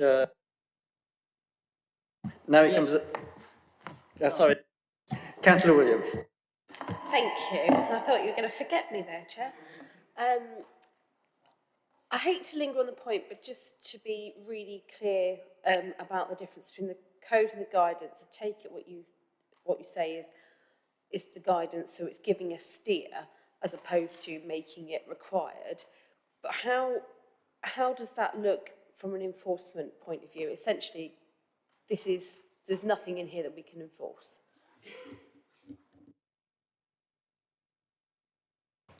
I mean, within the guidance itself, there are development principles which any developer would have to adhere to. I can just go back to this particular slide. Sorry, it's a bit slow there. So the development principles, and they're embedded within the outline plan permission, so they have to be adhered to. So if they're not followed or strictly followed, then that could be enforceable as part of the condition 21. And then as part of that, there is additional guidance where it's musts and shoulds, and the musts are that you must carry that out in that way. And if they don't, then again, that could be enforceable in that sense. Sorry to come back. I just really want to be clear on this, obviously, before we go to the next part in the voting. Yeah. Because, as you say, the musts and the shoulds, they also appear in a design code, if that makes sense. And we've often had a design code that we've looked at and we've gone through and debated whether things should be a must or should be a should. So those principles that we would apply for the code, if it says must, still stand here from an enforcement point of view, because if we can't enforce any of this, then it's as much use as sort of a chocolate teapot, really. Yeah, I appreciate that, yeah. But I think in terms of the guide itself, it still provides that flexibility, whereas the code is certainly, there's a lot more fixed elements within it. But yes, in terms of where it says must, then that would have to be followed. Thank you. If I would elaborate on that, does that mean, for instance, that the design briefs must accord with follow the principle of design, the design guide, which therefore provide the control? Have I understood that correctly? Yes. The development briefs do provide more detail, which then would have to be subsequently followed. The development briefs can be submitted either as a wider area, or it could be in line with, say, a particular reserve matters area as well, so that there is that sort of flexibility that they have. But in terms of what's required, it is more detailed, essentially. So, Councillor Harvey.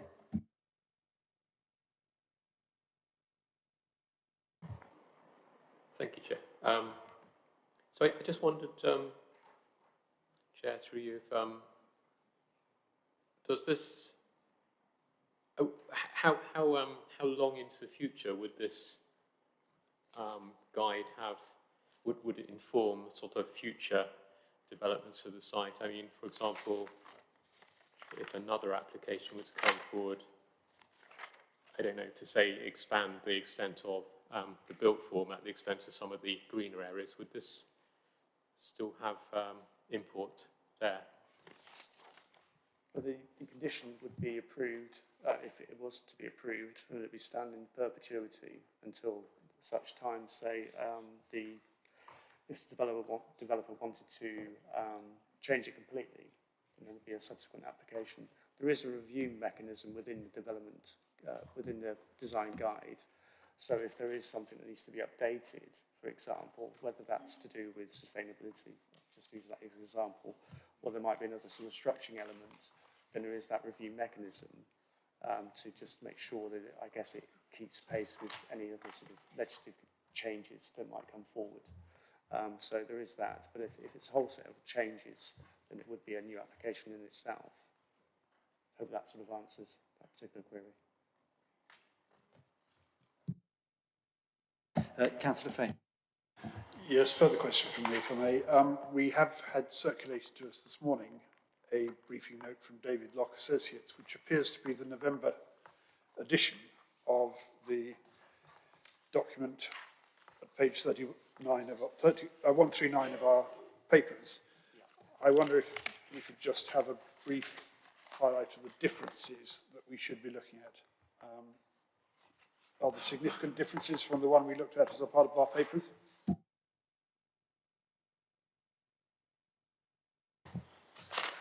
Thank you. I would say that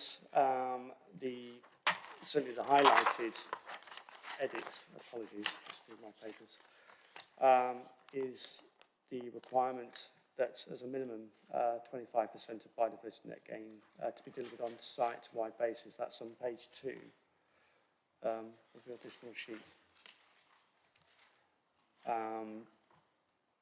Those other elements, certainly to do with sustainability, are incorporated within the main report. But certainly that, as an addition, is a highlighted amendment, if that helps.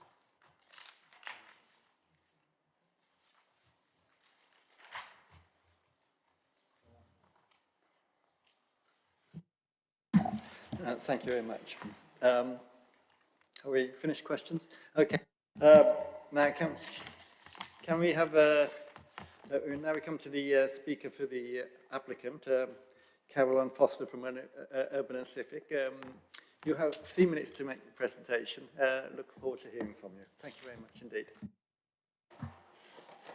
Thank you and good morning. Good afternoon. Well, on one hand, we are taking another step through the planning process to realise the outline planning permission for the Welcome Genome Campus. This is an important moment and an important document. It's not a document just to be signed off, but one that we will use as we move forward on the development.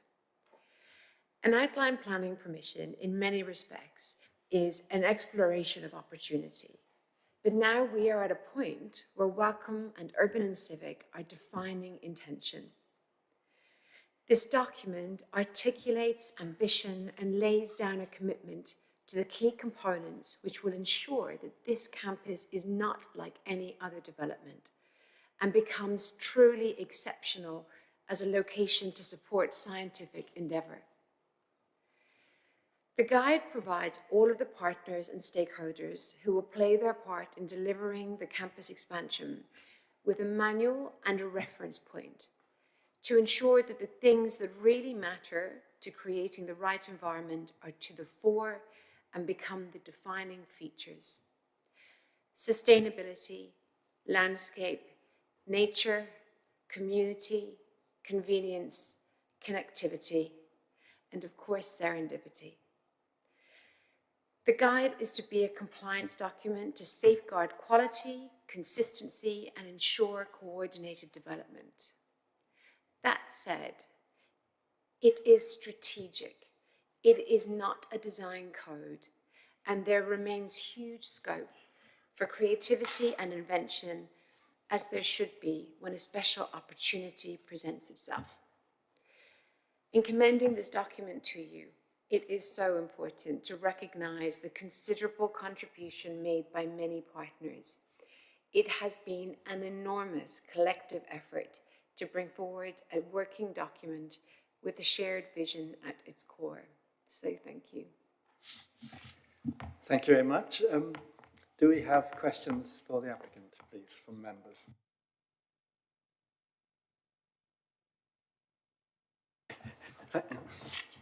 Sorry, just me. Yeah. Councillor Payne, sorry. Thank you, Chair. I'll just take this opportunity to show my ignorance. How would we design in serendipity?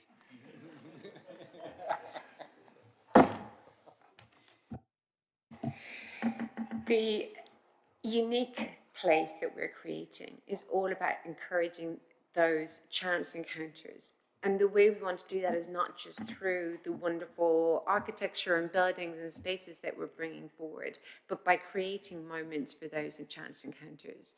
So thinking about our desire lines, our wayfinding, the amenities that we're bringing forward, the beautiful green spaces that we're creating. We're creating these wonderful informal moments for scientists from all different organisations to happen to meet by chance encounter. And so that's where we're working very hard to design that in and really give that some consideration and thought throughout.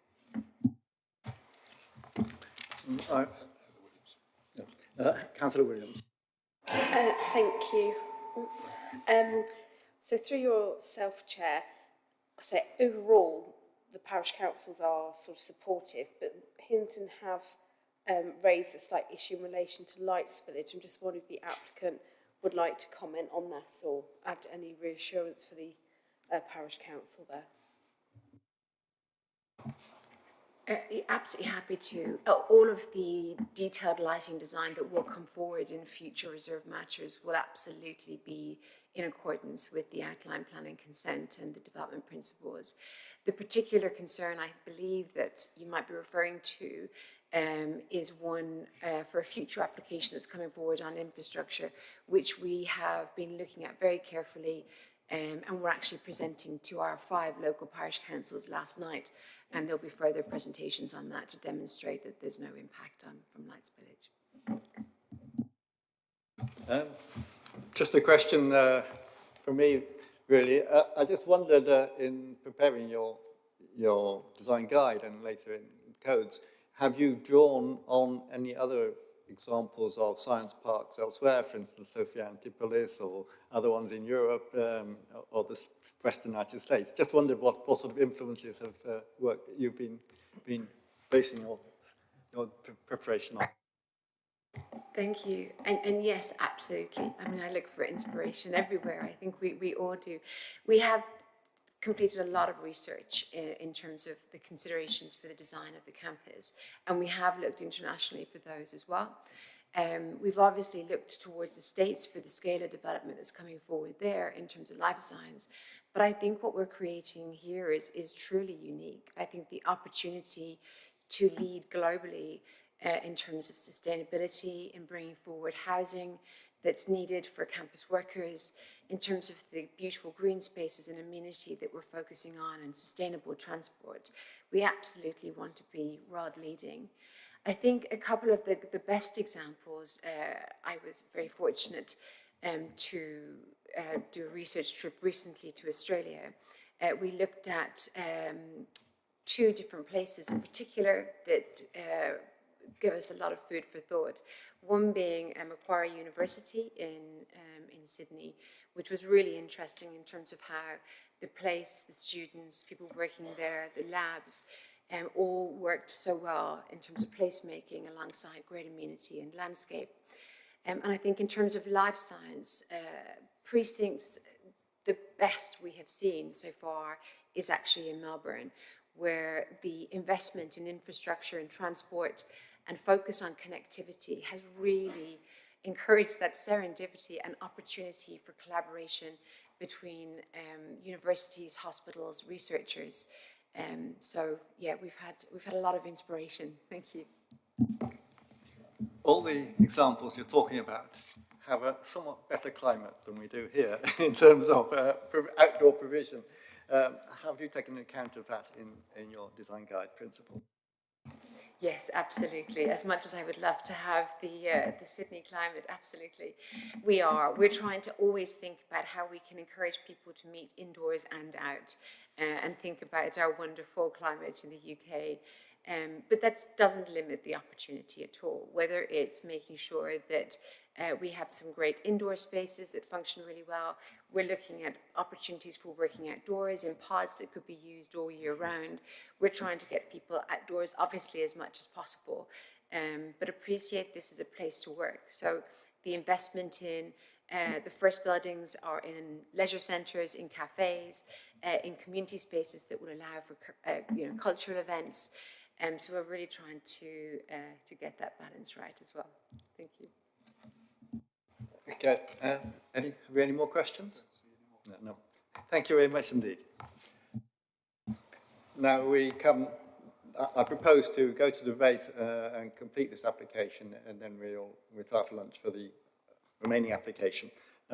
So we come to debate. Have we any comments for the debate? Who would like to comment? Okay. Councillor Wilson. It's clear that a lot of thought and a lot of discussion and a lot of parties have been involved in the elaboration of this code. So I think it is going to create a space that's on a human scale and is going to be conducive to collaboration and working together. So I'm inclined to support it. Councillor Sandford. Thank you, Chair. Yes, with the benefits of the clarification given earlier, I'm quite happy to approve that this condition has been more than adequately satisfied by the design guide, and thank James and the other officers and also Urban and Civic for all the time and effort that's gone into what looks like a thoroughly comprehensive design guide. Thank you. Councillor Fane. Thank you, Chair. We're technically just agreeing to the discharge of condition 21, I think. And there is no doubt this goes well beyond that. It's rare that as a planning committee we get the chance to consider something that really isn't replicated anywhere else in the world. I haven't had the advantage of going to Macquarie or to a long time since I went to Melbourne and wasn't looking at that aspect. But I think this is, it's fair to say, quite an inspirational approach. I was concerned earlier at the relationship with the local communities. I am entirely satisfied that the community engagement that we've had outlined to us, including meetings last night that we don't need to know about today, but this has been going on, and it seems to me that the communities have been very much involved, will be involved, given all that, I'm entirely happy to accept the officer's recommendation and approve the application. Councillor Williams. Thank you, Chair. So yes, as I've said, we're discharging the condition today. Looking through the code, the gateway loop looks like something that's it's going to be interesting to see the impact that has, to be honest. It looks, on paper, it looks quite complex, but hopefully actually managing it and negotiating it, it'll be slightly simpler. So I think there are things in here that time will tell to see if they work and they appeal. But yeah, I think the applicant has complied with the condition and happy to discharge it. Yeah. Have we any more questions? No, I will simply comment that, yes, it's clearly, there's inspiration behind the work on this. And it seems to me that it meets the requirement, meets the condition, and hopefully will provide the framework for some really inspiring new development. That's what, after all, we're hoping this is going to be a world centre. So I'm inclined to support the application. I think now, can we... Chair, can I propose that we move to a vote? Yeah. So, have we a seconder? Thank you, Councillor Bipp, as a seconder. Second. Are we all in favour? Happy, okay. Just to remind you, if you're voting in favour, you're voting to approve the recommendation of the officers. If you're voting against, you're voting to refuse the application.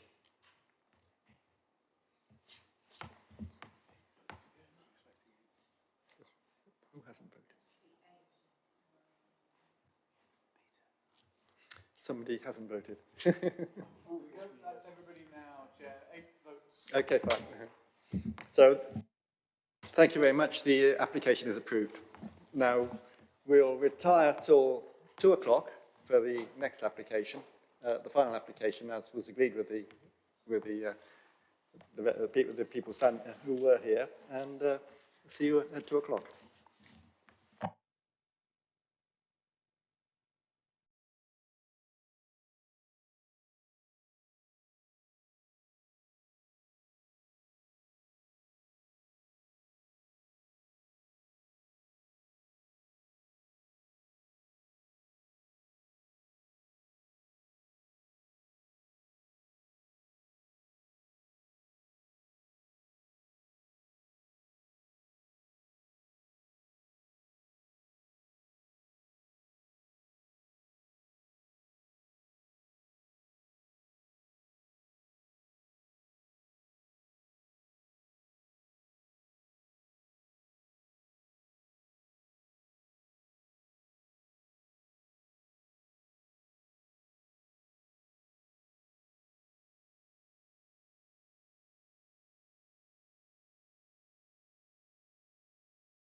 Welcome back to the South Cambridgeshire District Council Planning Committee. We've got one more item to deal with on the agenda today. Item originally number 5 on the agenda. Application number 22/05427/4, land south of 86 Chisall Road, Falmere. The erection of 32 dwellings, including 26 affordable dwellings and 6 private market dwellings, representing a rural exception site with associated landscaping, play area and access. So resubmission of EP 21/05640/4. It's reported to committee as the application raises special planning policy and or other considerations. The key issues are the proposal's location and scale, the housing need, the impact upon the countryside and landscape, and various other matters as well. The recommendation is refusal. A site visit was conducted on the 6th of December, which a number of members here were present at. Tom Gray is the presenting officer. Can you please explain the application to us? Sorry. Thank you, Chair. Before I get into the presentation itself, there are a few updates on the application. We received, as we mentioned earlier, applicant correspondence this morning concerning the site outlining the benefits in their view of the scheme. This has now been reviewed by officers. There are a few misleading comments within it that I'd like to correct. These are as follows. So biodiversity net gain metric was provided as part of the application. This concerns 33.29% gain in habitat units and 20.74% in hedgerow units, and not the 143.22 biodiversity net gain in hedgeline as noted in the applicant's correspondence. The creation of a new footpath, this connects the application site to Shore Close development to the north. No footway has been proposed along Chisall Road itself. The indicated 30-mile-an-hour speed limit relocation, that is outside the planning process. That needs to be go through highways approval if they feel that that is something they could support. The 75% reduction in carbon emissions and zero fossil fuel use as contained in the sustainability statement, that statement can be conditioned if members are minded to approve this. The retention in the woods could be secured through a Section 106 agreement. No supporting letters from the 2 housing associations have been provided as evidence, though there is mentioned by the applicant within the planning statement itself that there is support, but no evidence has been provided. There's no guarantee that affordable homes will be required as a result of the new research and development hub at the Way, which was heard at the Planning Committee last month, I understand. The housing need is on the basis of what the need is currently, not necessarily this future need. It's not, in officers' view, considered a sustainable village location. There are constraints such as green belt to the east, a conservation area within the centre of the village, and a countryside frontage on the western side of the village. Just to confirm that there are some constraints around the village, but not maybe to the extent that the applicant is stating. In terms of update to the refusal reason, as mentioned, as stated in paragraph 8.145 of the committee reports, that underlines, which refers to, and grade 3A agricultural land has been added into that refusal reason, as that is also, by definition, a best and versatile agricultural land is included within that definition.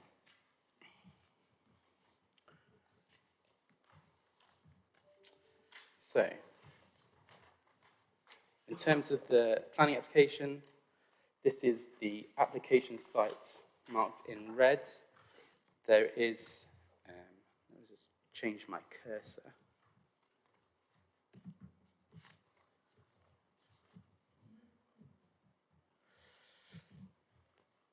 So the application site is marked in red. The other land owned by the applicant is marked in blue. This area of land to the north was granted planning consent for 16 affordable dwellings and are undergoing construction, and as I understand it, almost complete.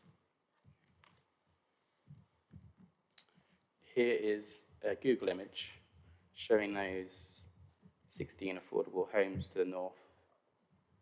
And this is the application site. These fields here, including this area of woodland.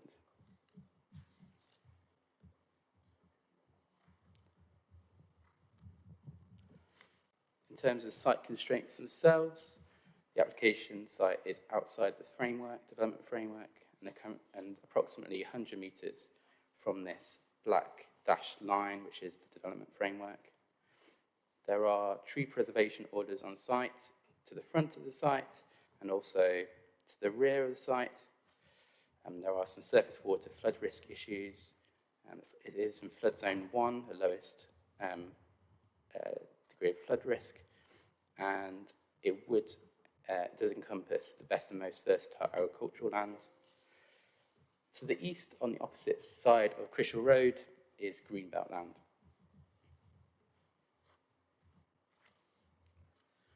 In terms of the agricultural grade, I thought this would be useful for members to note. So the blue areas are grade 2 agricultural land. So that represents 16% of the total application site. And then the dark green here is a grade 3A, which represents 34% of the land.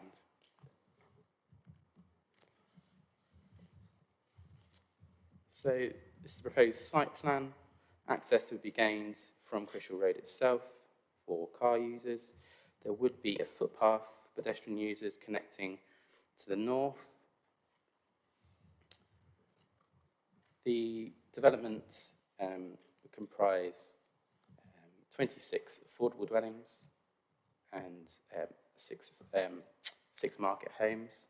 The market homes are located in this area here, with the affordable dwellings located to the centre of the site and to the east. There is a play area, would be a play area and communal areas for residents. It's intended to bolster some soft landscaping along the southern side and the retention of the hedge on the eastern boundary.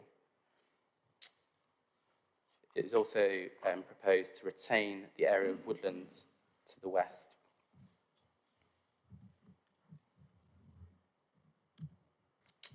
Here are a couple of street scene images. So scene A refers to the market dwellings, which are 1.5 stories, which, as I say, are situated to the north of the application site. And B shows looking towards the west of the site along the first row of affordable dwellings.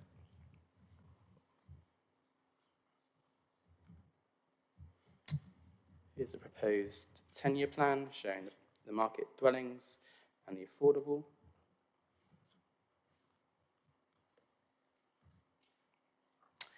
There are quite a few house types, quite a few different styles and types of houses, which range from 1 bed to 5 bed. Here are proposed building heights, which range from a single story bungalow here to 1.5 stories, and then 2 stories towards the eastern half of the site.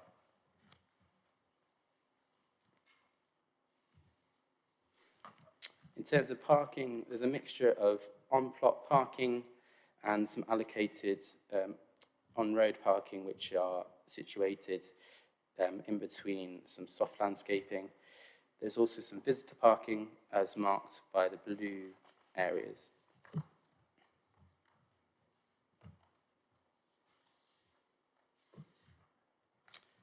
these are in members'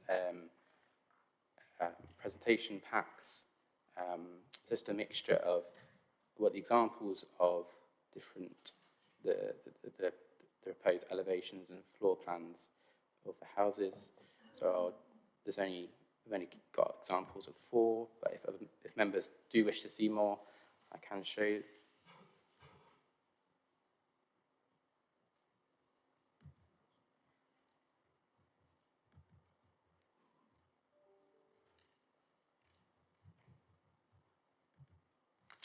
So in terms of views, this is coming into the site, into the village.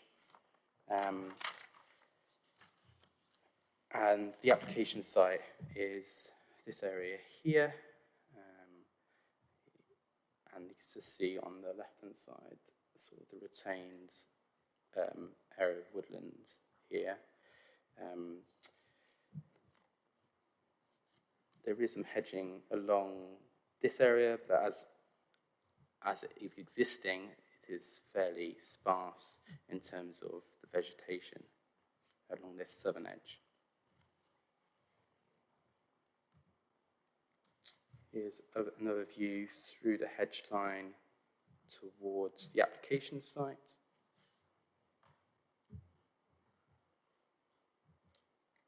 And this is from looking the other way through where the access would be, to the trees in the distance and the application site.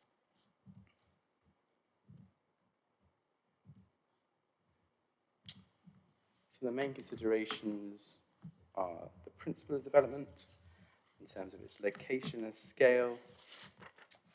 In officer's view, it would not comprise small sites, as referred to in policy H11, and the scale would not be appropriate to the size, facilities and services contained within Falmere itself. It would be detached from the development framework boundary and existing built form. The housing need, there is housing need within Falmere, and this has been evidenced by the Housing Needs Survey and the Housing Register. Impact upon the rural character of the countryside. The proposal would extend further to the south and also the west of Falmere, and would encroach upon the open countryside and harm the rural character of it. And the loss of agricultural lands, as I've mentioned, a loss of grade 2 and 3A land. So the planning balance is, although they would make a significant contribution to housing need, would provide a high level of sustainable construction and provide and support services and facilities. It is the excessive scale development, the heavy reliance on private car, and the failure to be well related to existing built form, the encroachment in the countryside and harm to its character, and the loss of the best and most versatile agricultural land, which has then led officers to recommend this for refusal. Thank you, Chair. Thank you very much. Now, officers, do you have, members, do you have questions or clarification, please?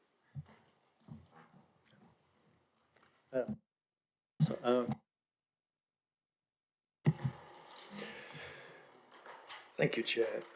I know it's not part of this application, but can you just confirm the adjacent development is for 16 houses on a rural exception site? Thank you.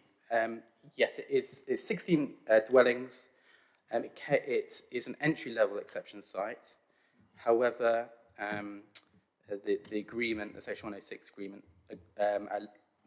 means that it cascades out, so it will be for local people. It will fulfill a local need first before cascading out to the district and other villages.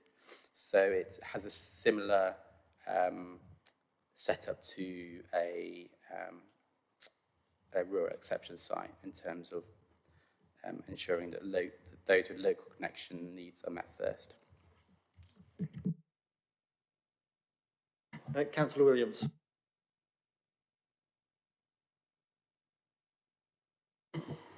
Thank you, Chair. Could officers remind me of the policy reference, but if you go back to the slide where it showed the affordable and the market, we do have policies that say that we should be 10-year blind and it should be interlinked. Has there been any reason given why that policy is not taken on board here? Like, is there any justification for why it wouldn't be a 10-year blind place? And with the parking, could we also understand, is it just the market houses that have, obviously they have the garages, do they have driveways that take it with them? And the affordable housing, do they have driveways or just on-road provision? I could see the different colour blobs, but it was quite hard to tell whether the garages were being included as the parking provision. Thank you. Thank you. So in terms of the mix of affordable and private housing, policy H11 doesn't have any requirements in terms of clustering of affordable housing and its mix within the market housing. The market housing is there to facilitate the delivery of the 26 affordables. So it's in terms of the viability, they have done a viability assessment, and that's been reviewed by a third party.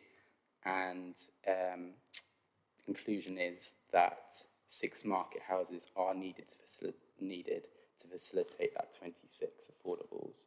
So, although there is, the market housing is distinct from the affordables, there's no requirement in policy H11, which is the rural exception policy, to require a mix within that. Chair, can I just come back? So I appreciate what you're saying, that they need that amount of housing to facilitate it. Completely understand that. But when we've seen other ones, it hasn't been market affordable.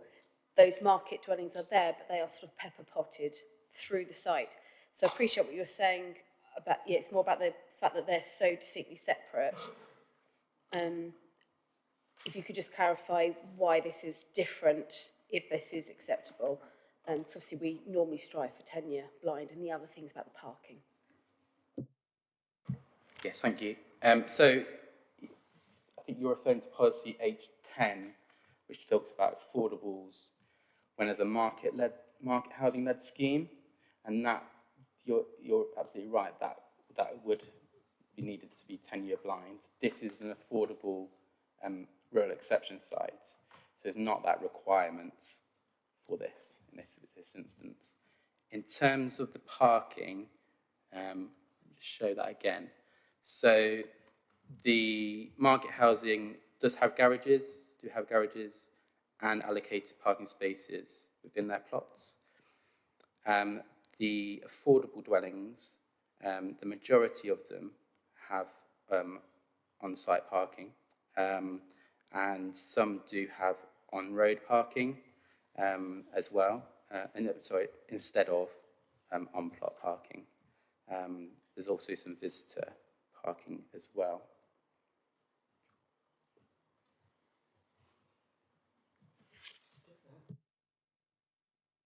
So, Councillor Handley. Can I just have clarification? You just said that the rural exception site, which would be next door, has got does allow Falmere residents to have precedence, or does that not apply to this, or would that not apply to this site? That's correct. Yeah, it would. This is a rural exception site, so those with a local connection would be prioritised. Councillor Fane. Thank you. A question relating actually to said on para 1.5. Proposed development would fail to comprise a small site, and I guess that's a reference to page 6189, paragraph H11, which was referred to just now. Affordable housing developments to meet identified local housing needs on small site. I don't know whether we define a small site or whether that is defined in terms of the, where it's to meet identified local housing needs. Is there any specific definition of what is a small site within our local plan? Within our local plan itself, there isn't any definition. However, in paragraph 8.16, I refer to the Affordable Housing SPD, which I can read out, states that it's not appropriate to define a particular number of dwellings that would be considered to be small for all rural exception sites. The appropriate scale of development will be influenced by the category of the village, which in this case it's a Greek village, at which it is proposed to define in the core strategy, the size and character of the built-up area of the individual village concerned, and the level of services and facilities available in the village in terms of achieving sustainable development. And then it goes on. Right. It does provide some useful numbers right at the end, which it says it typically range from 6 to 20 dwellings.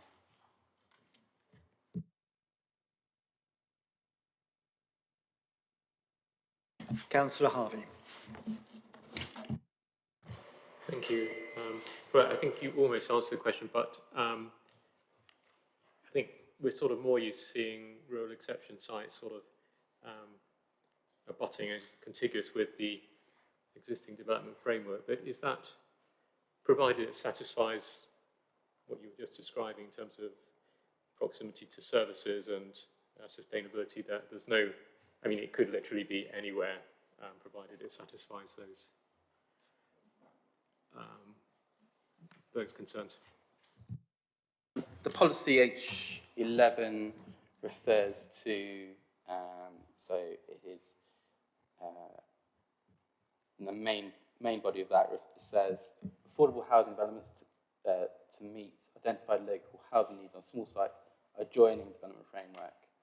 So it needs to adjoin a framework according to this policy, and it needs, in B, it says development is of scale and location appropriate to facilities and character of the settlement. So there's a number of considerations when assessing whether it meets that policy test. Could I come back on that? So, yeah. So how does this satisfy the adjoining part of that paragraph? Is that a sort of, is that the case in terms of a close reading of that, or is the word adjoining being more loosely interpreted in that case? Well, sorry, could I ask you show the map which shows the blue line? This one here? Or, yeah. Yeah, so this is the development framework boundary, is black dotted line here. So in officers' view, it doesn't comply with this policy. It's neither a small site, it neither adjoins the development framework, nor does it relate to the existing built development to the north, and is not appropriate in terms of scale to the category of the village, which is a Greek village. And Falmere doesn't have certain services and facilities like shops, and it would mean that people would have to travel some distance by car for their day-to-day needs.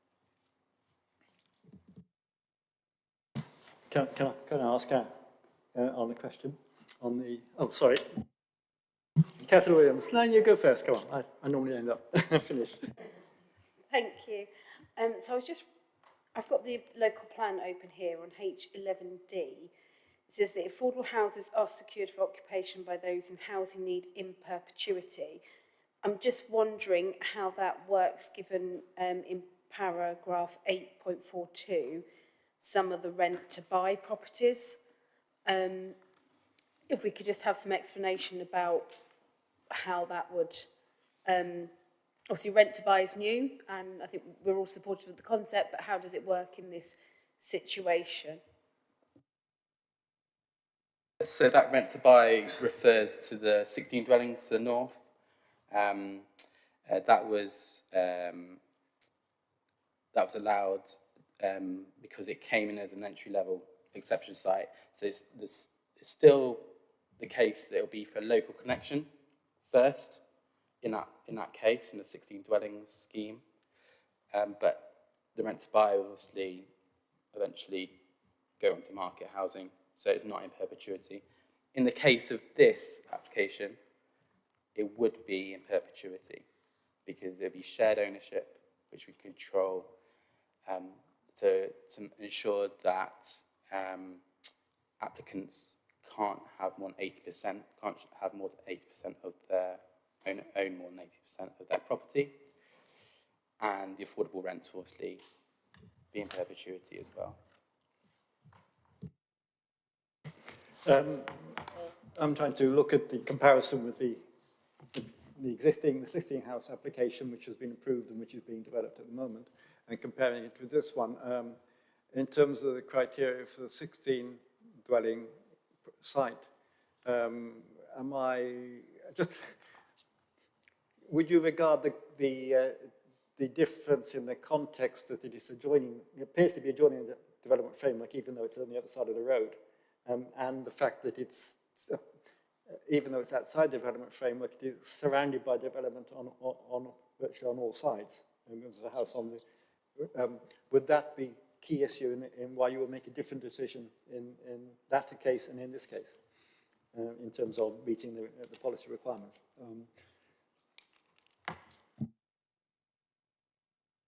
I think, well, that's one of the factors in consideration in terms of how well related the application site is to that built form to the north.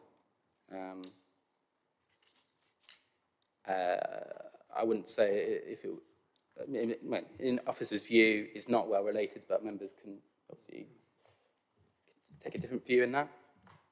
I'm trying to look at why you have a different decision in the two places, recommending different decisions in the two places. That's why I was wanting to see what the criteria are that really distinguish the two.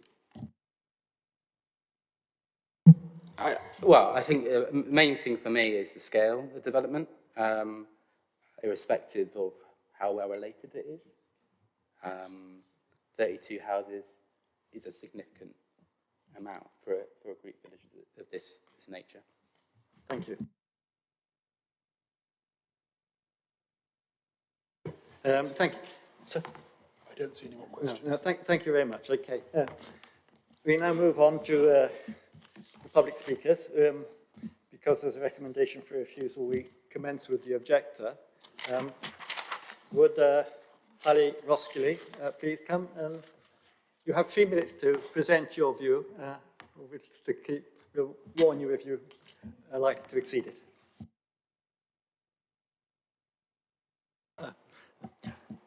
Good afternoon. It's fine as long as we can hear you. All right, well, let's see. Can you hear me? Good. It's odd going first, but much is made of the weight of support for this application by the developer from just 6 comments on the planning portal in favour and the parish council's support. Coincidentally, the majority of those comments are from the school and parish councillors' home addresses, with one desiring to work with a developer who cares about affordable homes. More like, in my view, a developer who cares about profit. Let's not forget the 2 previous applications for 15 self-builds on the same land by the same developer. The lower density scheme attracted 1 neutral comment and 13 objections, citing the size and scale and the disconnect from the village as the main reasons. Permission was refused, but the developer still has irons in this fire as he awaits for the outcome of his appeal, still not decided today. I think residents are suffering from planning application fatigue and confusion on this site and don't realise that they need to reiterate their concerns every time a new application or an appeal is made. Thank goodness that an independent review from BNP Paribas Estate was requested by STC planners to look into the viability of the affordable housing statement. Lack of justification evidence was mentioned throughout this report. BNP's review revealed construction costs up over 1.2 million above the norm with no explanation, professional sales and marketing costs higher than the norm, profit levels 2.5% higher than the norm, and a measly £160,000 S106 payment. Inflated costs can equal inflated profits.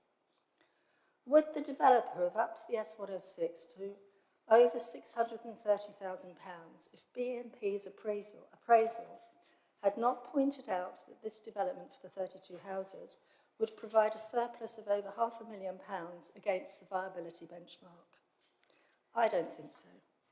But that is what they did in their August letter, with no mention of their inflated costs and inflated profits having been found out. There is no altruism involved here. In their letter dated May the 4th, the developer also wanted to dismiss the approved Shaw Close exception site for 16 houses as irrelevant to this application, as it is for district and not local housing. Semantics doesn't change the fact that this development is over a year late and unallocated to the public as of today. I have little faith in this developer. Let's break the planning policies. Let's set precedents for other developers with their hella sites queuing up to breach farmers' policy borders, such as Hayden Gaden Village. Can you please wrap up now, because it's... Yeah. But maybe let's uphold planning policies and protect the rural edges of the South Cambs I know and love. Please reject this application. Thank you. Thank you very much. Do we have questions for the objector, please? No. No, thank you. Thank you very much. Next we have the applicant, Mr. Colin Blundell. Would you please come forward and speak? In the same way as the previous speaker, you have 3 minutes, and I will warn you if you reach the limit. Sorry, can I just make a clarification on the officer's update, if I may, please? It was just regarding the pedestrian link, which it's an approved plan on the document, so I was just wondering why it was said that it wasn't, that was all. Chair, through you, speaker's limited to 3 minutes. You can do it if you do it in 3 minutes, okay? Okay. Dear committee members, thank you for giving me the opportunity to speak on behalf of the application in Falmere. The crux of the argument is whether you think the benefits of the application outweigh the harm as per the slide. Sorry, can I start? There's meant to be a slide with the discussion.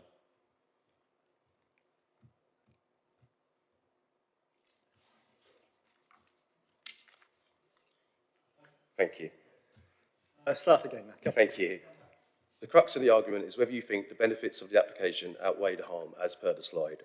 It is our belief that they clearly do. Please be aware that as per the officer's report, that the provision of affordable homes is a substantial benefit, which is balanced with the policy conflict that is also deemed to be substantial. It is then a case of whether the other benefits outweigh the moderate harm of the effect on the rural character of the site due to encroachment. Looking at the slide, you can see that the significant identified need for affordable housing in the village of Falmere is substantial weight due to delivering 26 affordable homes against a need of 34. Supporting local facilities has been attributed minor weight by the officer in his report, yet I feel the residents of Falmere would disagree with this and not be best pleased by this weighting. Based on dwindling primary school numbers and the potential threat of closure, and that 500 jobs have been generated in the village through Gen 2 without provision of housing for these employees, we believe the weight attributed to this should be significant.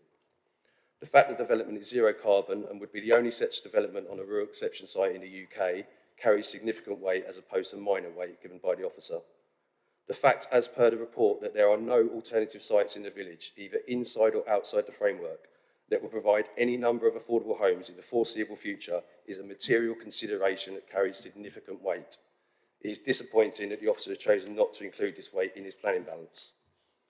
The support of the parish is also a material consideration that carries significant weight, and the environmental benefits, economic benefits, highway benefits, and our HA is on board and ready to deliver are also material considerations that carry more than minor weight, which have not been given any weight in the case officer's report.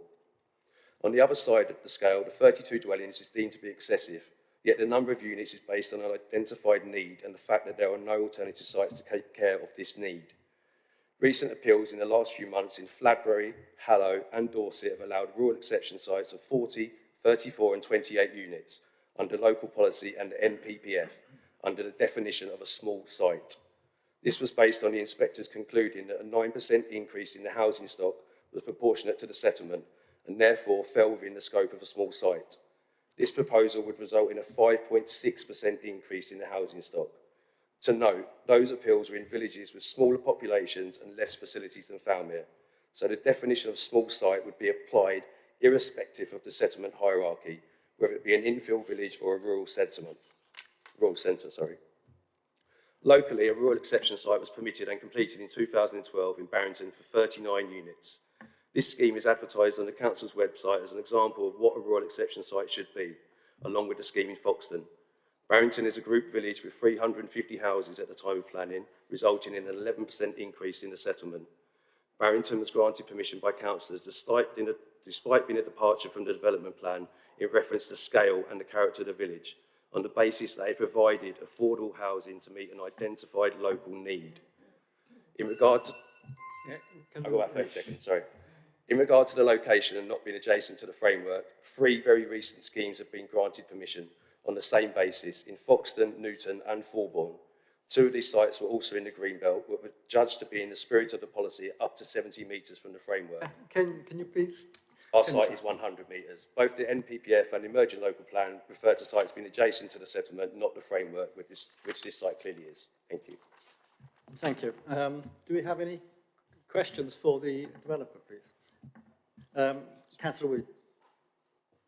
Thank you. Through yourself, Chair. And I don't know if the applicant has a copy of the report, but I'm looking at page 58 specifically. The housing officer objection. We can see, based on the slide provided, and also in the note that has now been looked at and has been referred to by officers in the comments, about the support of 2 housing associations, and here it says a housing association. We've been told you haven't provided evidence of that claim. Can we know at least know who the housing providers are that you're referencing? Yeah, so one is Stonewater, and the letter for that is on the council's website. That has been published. It's quite some time ago now, but it's one of the earlier documents.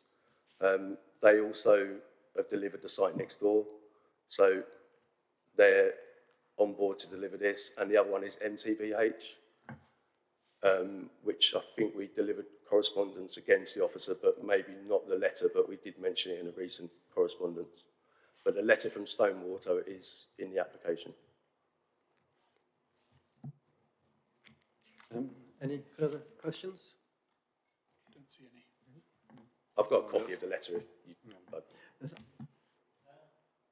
Thank you very much. Thank you. Sorry? Okay, fine. Councillor Steve Lester from the community. Sorry, no. Community supporter Steve Lester is joining us online. Can we? Would you like to speak, Mr. Lester? Just to remind you, you have 3 minutes to speak.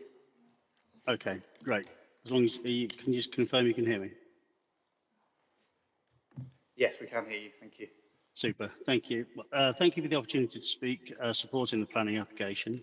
As a bit of history, I've lived in the Falmere for over 33 years, so effectively a generation. And over my time in the village, I've set up and run a youth club, which ran for a couple of years. I've been a school governor of the village school for about 8 years, currently chair of the Dynamo Foxton Football Club, and also coach my youngest son.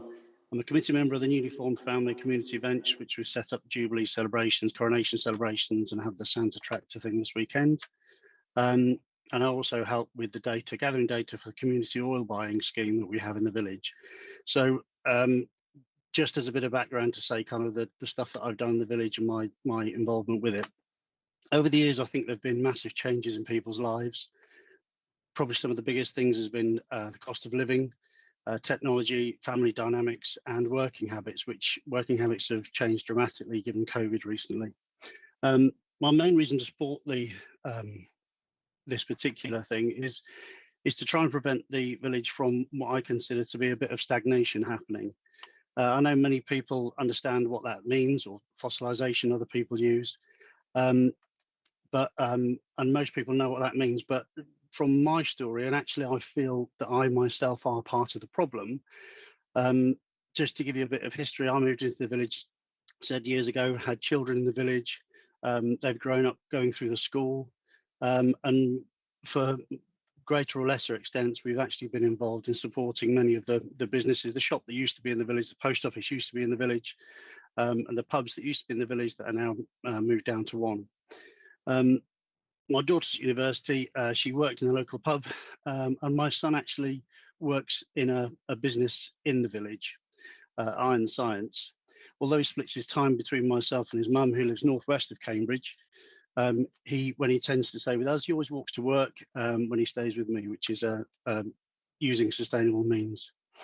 In the future, I see myself quite likely staying in the village, in which case I'd like to probably stay where I live rather than move, which means that, and this is where I say where I'm part of the problem, I'm going to stay in what was a 3-bedroom house, converted into a 4-bedroom house, but I'm taking out of that chain effectively a house that would be suitable for a younger family with younger children that would support and basically be part of all the community. But if we take my son, for example, he's 24, works in the village, can no longer afford to stay in the village because there isn't any places for him to stay. And although he is house trained, I'm fairly keen that he doesn't stay with me forever. The specifics of this particular plan, which I feel strongly enough to reserve time from work to attend because I'm not retired, I still have a full-time job. I also mean that I think that it's a measured, thoughtful, considered expansion of the village.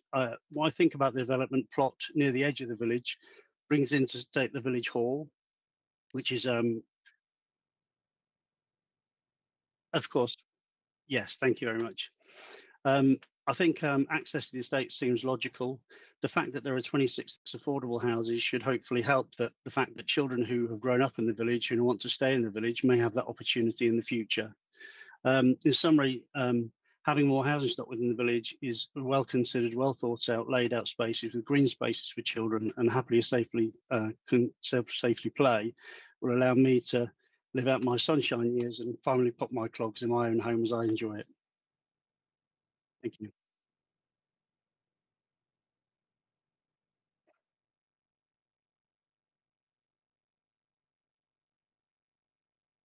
Thank you.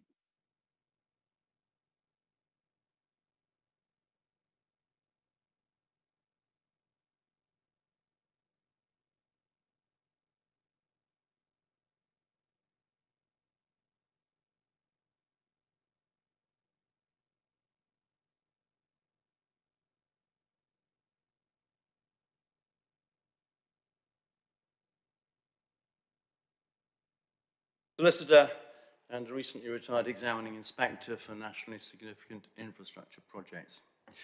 To govern is to choose. As you know, planning decisions must be taken in accordance with the development plan unless material considerations indicate otherwise. In this case, planning policy is clearly not entirely met, but the material considerations do indicate otherwise, so you should grant permission. Your officer's report recommends refusal, claiming that the material considerations are not sufficiently weighty. Oh, my mic has gone. But, councillors, the weight to be given to material considerations is a question for you. You have the opportunity and indeed the duty to exercise your own judgment in how much weight you give to material considerations. There's a choice to be made today. Falmere Parish Council chose, and it resolved in June this year, to support this application. So what is that material consideration which carries so much weight? It is simply the need for affordable housing in Falmere and the lack of places in which to site it. Let me explain. Table 3 of your officer's report explains the local housing need and Table 4 shows how this application meets the need. Please don't turn it up for the moment. I'll just summarise it. In overall terms, there is a need for 25 social or affordable rented dwellings, and the application provides 18 of those 25. There is a need for 9 shared ownership properties, and the application provides 8. In the words of the officer's report, the proposal would fulfil the vast majority of the need for 1- and 4-bedroom social or affordable rented properties and fulfil the need for 3-bedroom properties. I have a question for you. If you do not meet the local need, the Falmere need, at this site, where will you meet it? There are simply no sites within the development framework. So provision of affordable housing is going to have to, for local needs, is going to have to be outside the development framework. And yes, that is what keeps on being proposed in dribs and drabs, nibbling away and not getting anywhere. But here is an application before you now, which would meet a substantial part of that need. I have 2 final comments. The report you have before you says that occupiers would rely on the car to meet day-to-day needs, as the village has no shop. But that would be true. Yes, I'll wind up, absolutely. But that would be true also for new housing within the framework. And the report approves connectivity, layout, height, appearance, tree impacts, residential amenity, broadband, health. I could go on, but my time is up. It's pages 72 to 81, 9 pages of the report. I have confined myself to the main issues. Time doesn't permit me to move to deal with more. Let me remind you, to govern is to choose, and so I invite you to stand shoulder to shoulder with Falmere Parish Council and to approve the application. Thank you for your time. If you have any questions, I'll be pleased to try to answer them. Thank you. Do we have any questions, please, from councillors? No, thank you very much indeed. Thank you, councillors. Now we move to the local member, Councillor James Hobrow. Welcome, James. Can you give us your view? Thank you. Yes, thank you, Chair. So I have seen this application as a parish councillor in Falmere and also as the ward member, and I'm speaking now as the ward member. So this application clearly carries considerable merit. The housing would address a demonstrated need for affordable housing in Falmere, which has been demonstrated by the Housing Needs Survey from 2020, and also the numbers supplied by the Housing Strategy Group, which I think you've just heard. The proposal's environmental credentials are very good. The occupants would presumably include families with young children, which would help to sustain the village primary school.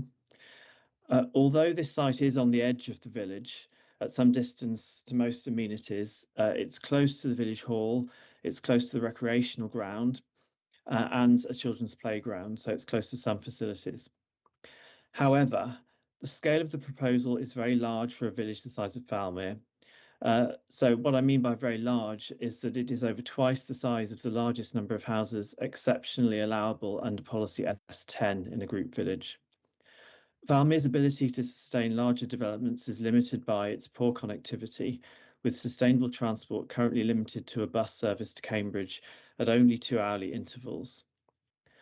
Significant development in poorly connected group villages is not favoured by the spatial strategy in our local plan. I noticed that 2 examples of successful appeals were supplied in the application. However, notably, both of these were from an area whose 5-year land supply was well below 5 years, unlike ours. So, although there are good arguments in favour of the proposal, on balance, I support the officer's judgment that it does not meet the criteria in policy H11 that would allow an affordable housing development of this scale outside the village development framework, and therefore I support their recommendation for refusal.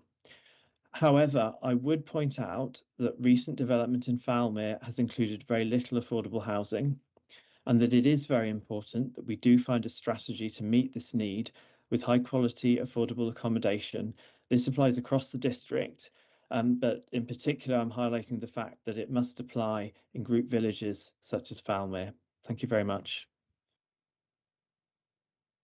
Thank you. Are there any questions from officers, members? Don't see any. Thank you very much, James. We now move to the debate. Who would like to comment? Do we have anybody wish to speak? No one else will. Councillor Rippeth and then Councillor Sanford. It's really interesting to hear all the different views, and of course we are on the committee, as we've been reminded, to balance, to always consider what we have before us and on the site before us. Whenever I come to a committee, I always do consider what is in the local plan, because that is our basis, and the policies within that, and the village development framework. And I feel I will be voting to refuse, because I feel this is on too much of a huge scale for a group village. So I am in agreement with that, and it could set a precedent, and we do have a 5-year housing land supply. So I think we need to stick with what we have voted on as a council and what the policies are in this scenario. And yeah, it would be good if there could be some sites possibly that come forward which are of a smaller scale, which fit in the better, how can I put it, a better kind of keeping with the location. Councillor Sanford. Thank you, Chair.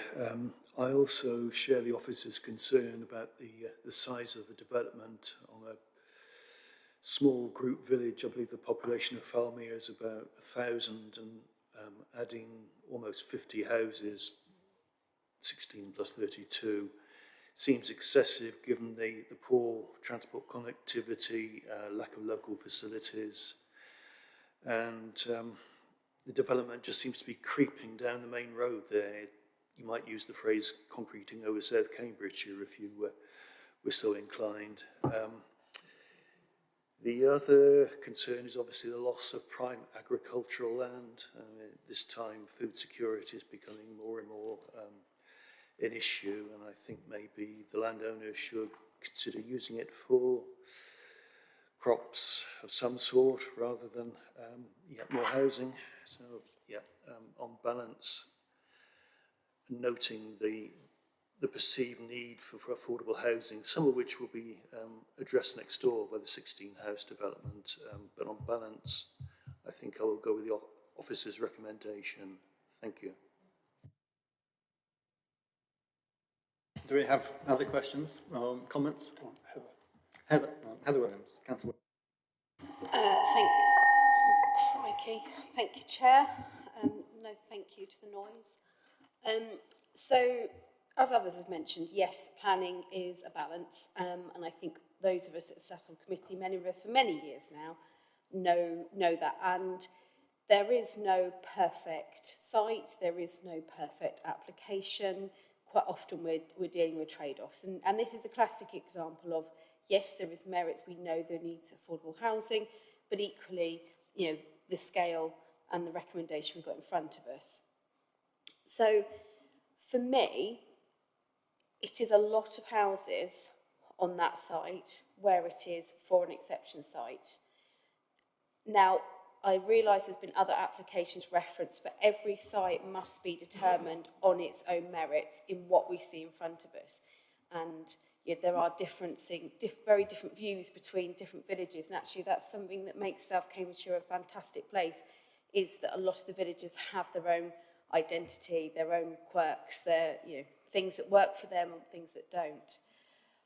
I respect the argument for more affordable housing, and I think it'd be fair to say it goes against our instincts, this one, the recommendation.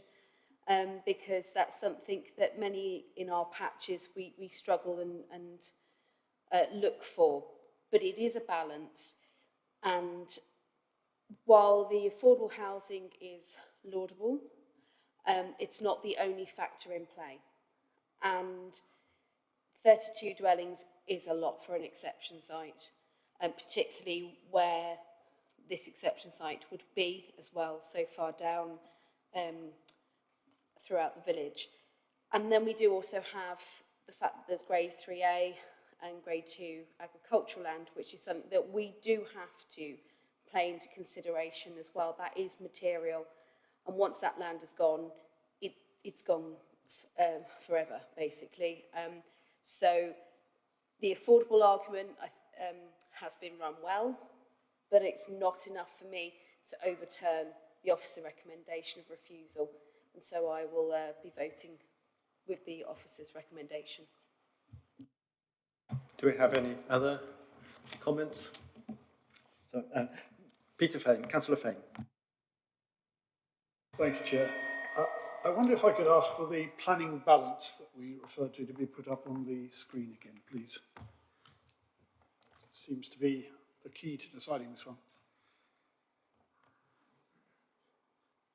While that's coming up, I mean, I agree with Councillor Rippeth that we should stick to what we voted for. And just to put a little bit of policy background to this, we should recall that in our business plan, we've given a high priority to homes that are truly affordable. We managed to complete 53 affordable homes in the district last year. That is twice this number, broadly speaking. And the other thing I would say just before I come to the planning balance is that, of course, the point about rural exception sites is that they are exceptions to many of the planning policies that we would otherwise apply. So I think the question that arises is, if we are truly committed to delivering affordable housing and meeting the demonstrated affordable housing needs of communities, how serious are we about that? To what extent can we use the discretion allowed in the planning system, the fact that it is for us to determine the weight put on the various material considerations to deliver that objective? So, as stated there, there's a significant weight to the meeting the affordable housing need of the community. We have also, as a district, put considerable weight on sustainable construction. I see less weight is given to the support for the local facilities and the local economy. It's suggested this is excessive scale of development for the size and facilities. Well, of course, there is no specific limit on the size of a rural exception site. I think that was dealt very closely by Mr. Blundell, and I agree broadly with his analysis on that. In this case, the size of this exception site broadly meets the needs, almost exactly meets the needs as set out by the housing needs assessment, and that is, of course, before additional business development is due to take place in this community. Others have made something of the fact that this is best and most fertile land, or at least I think almost exactly half of it is grade 2 and 3A. Against that, it hasn't, I believe, been used for agriculture for about 10 years now. I may be wrong about that, but that's my understanding. So I think we have to be careful about putting too much weight on that. To what extent would it be used for agriculture in the absence of this scheme? We can't be sure. So from my point of view, we rarely get the opportunity to actually deliver what we say we want, which is affordable housing that meets the need of a specific community. It's all very well to say that this community may be less sustainable. It will certainly become less sustainable if the school is forced to close. The shop has already, ideally, of course, we would bring forward additional housing before the shop closed. That's gone. So we have to consider whether, in fact, an affordable housing site, a rural exception site of this size, could help to ensure that that village remains sustainable in the future, to reduce the travel needs of people around that village because we're meeting the local needs on one site. And for all those reasons, I'm inclined to put more weight on some of the factors which would weigh in favour of this and to disagree with the officer's recommendations. Any other comments? Okay, I will comment. I will take a rather different view from my vice chairman. I'm concerned about setting precedent. We generally follow the local plan, and the previous proposal for, which is now being built for sustainable, affordable housing, met the requirements in terms of being on the edge of the development framework and surrounded on different sides by housing already. Whereas this one is going out into the countryside. And if we approve this, it will create a precedent that you could jump over an existing development, exception site to create another exception site, and we don't know where it will end. So I take that actually as quite a serious consideration from my point of view, that why we should not make an exception from the normal constraints of our planning policy on this application. In terms of the plight for housing, affordable housing, the assessment is based without really the previous application that's already been built for 16 affordable houses, which already makes will make quite a contribution to local needs, since apparently they're going to give preference to local residents. In a sense, then, the proposal will, with the two together, seems to me that it will exceed the current demand for sustainable affordable housing. Whereas a smaller application, perhaps, were it to be applied, might need a bit balance it.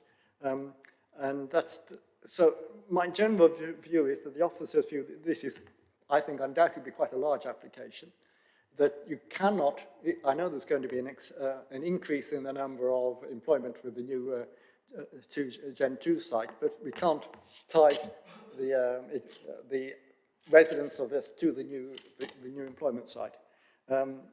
I find, and in any case, it would make quite a small contribution there. Most of the people are undoubtedly going to come into the village for that. So my general view is that there isn't sufficient argument, which is undoubtedly an argument in its favour. There isn't a sufficient argument for affordable housing, that the affordable housing need should override the other planning applications. The site as proposed will clearly extend beyond the development, creating ribbon development along the Chiswell Road. And the fear is that with this, if the same application is applied to another, the next field on, you would get a ribbon development developing. And I really wouldn't like to create a precedent. So my general view is to support the officer's recommendation.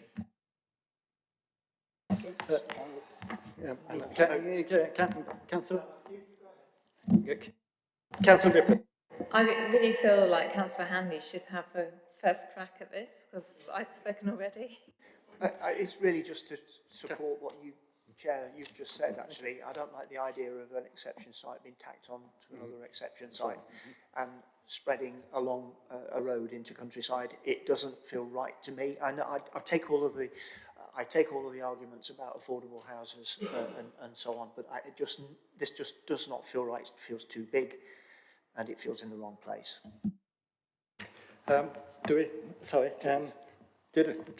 Councillor, am I allowed to come back? I just wanted to say that this word sustainable is kind of often bandied around, isn't it, generally? And sustainable, yes, about the place itself, and as Councillor Fain said, we've rather, this has gone already, like the village facilities. However, it's got to be sustainable, as in the people living there, like how will they get around? And it will be in the car, because it will be sort of tacked on. And that's something else that we are about as a council, I feel, like trying to make a place which is not just an additional housing estate on without sort of focusing on where those main facilities are going to go. So I think the kind of ranking of the villages as in a group village or a rural minor centre is quite important in this. It's something I just want to emphasise as to why I also agree with the officer recommendation in this case. It has to be the very best exception site and it has to fill things. And I know it's never perfect, but for me, this is too big for where it is. Okay, yes. I think we've come to a point now where we can go to a decision. Can somebody propose? Yeah, sorry. Okay, I will propose it. You can second it. And can we go to a vote? So can we just clarify? Sorry, clarify the point. If you vote green, you're voting for the officer's recommendation, which is to refuse. If you vote red, you're voting against the recommendation. Sorry, Chair, I just wanted to highlight before we proceed to the vote that there was, in the officer presentation, a suggested update to reason for refusal 2 to include reference to grade 3 agricultural land, which Tom was at 3A. Sorry, so I just wanted to check that that's now part of the officer recommendation that members are happy to now proceed to a vote on. Thank you. Sorry, to repeat again, if you're wanting to support the officer recommendation to refuse, you vote green, positive. If you want to oppose the office recommendation and approve the application, you vote red, negative. Okay?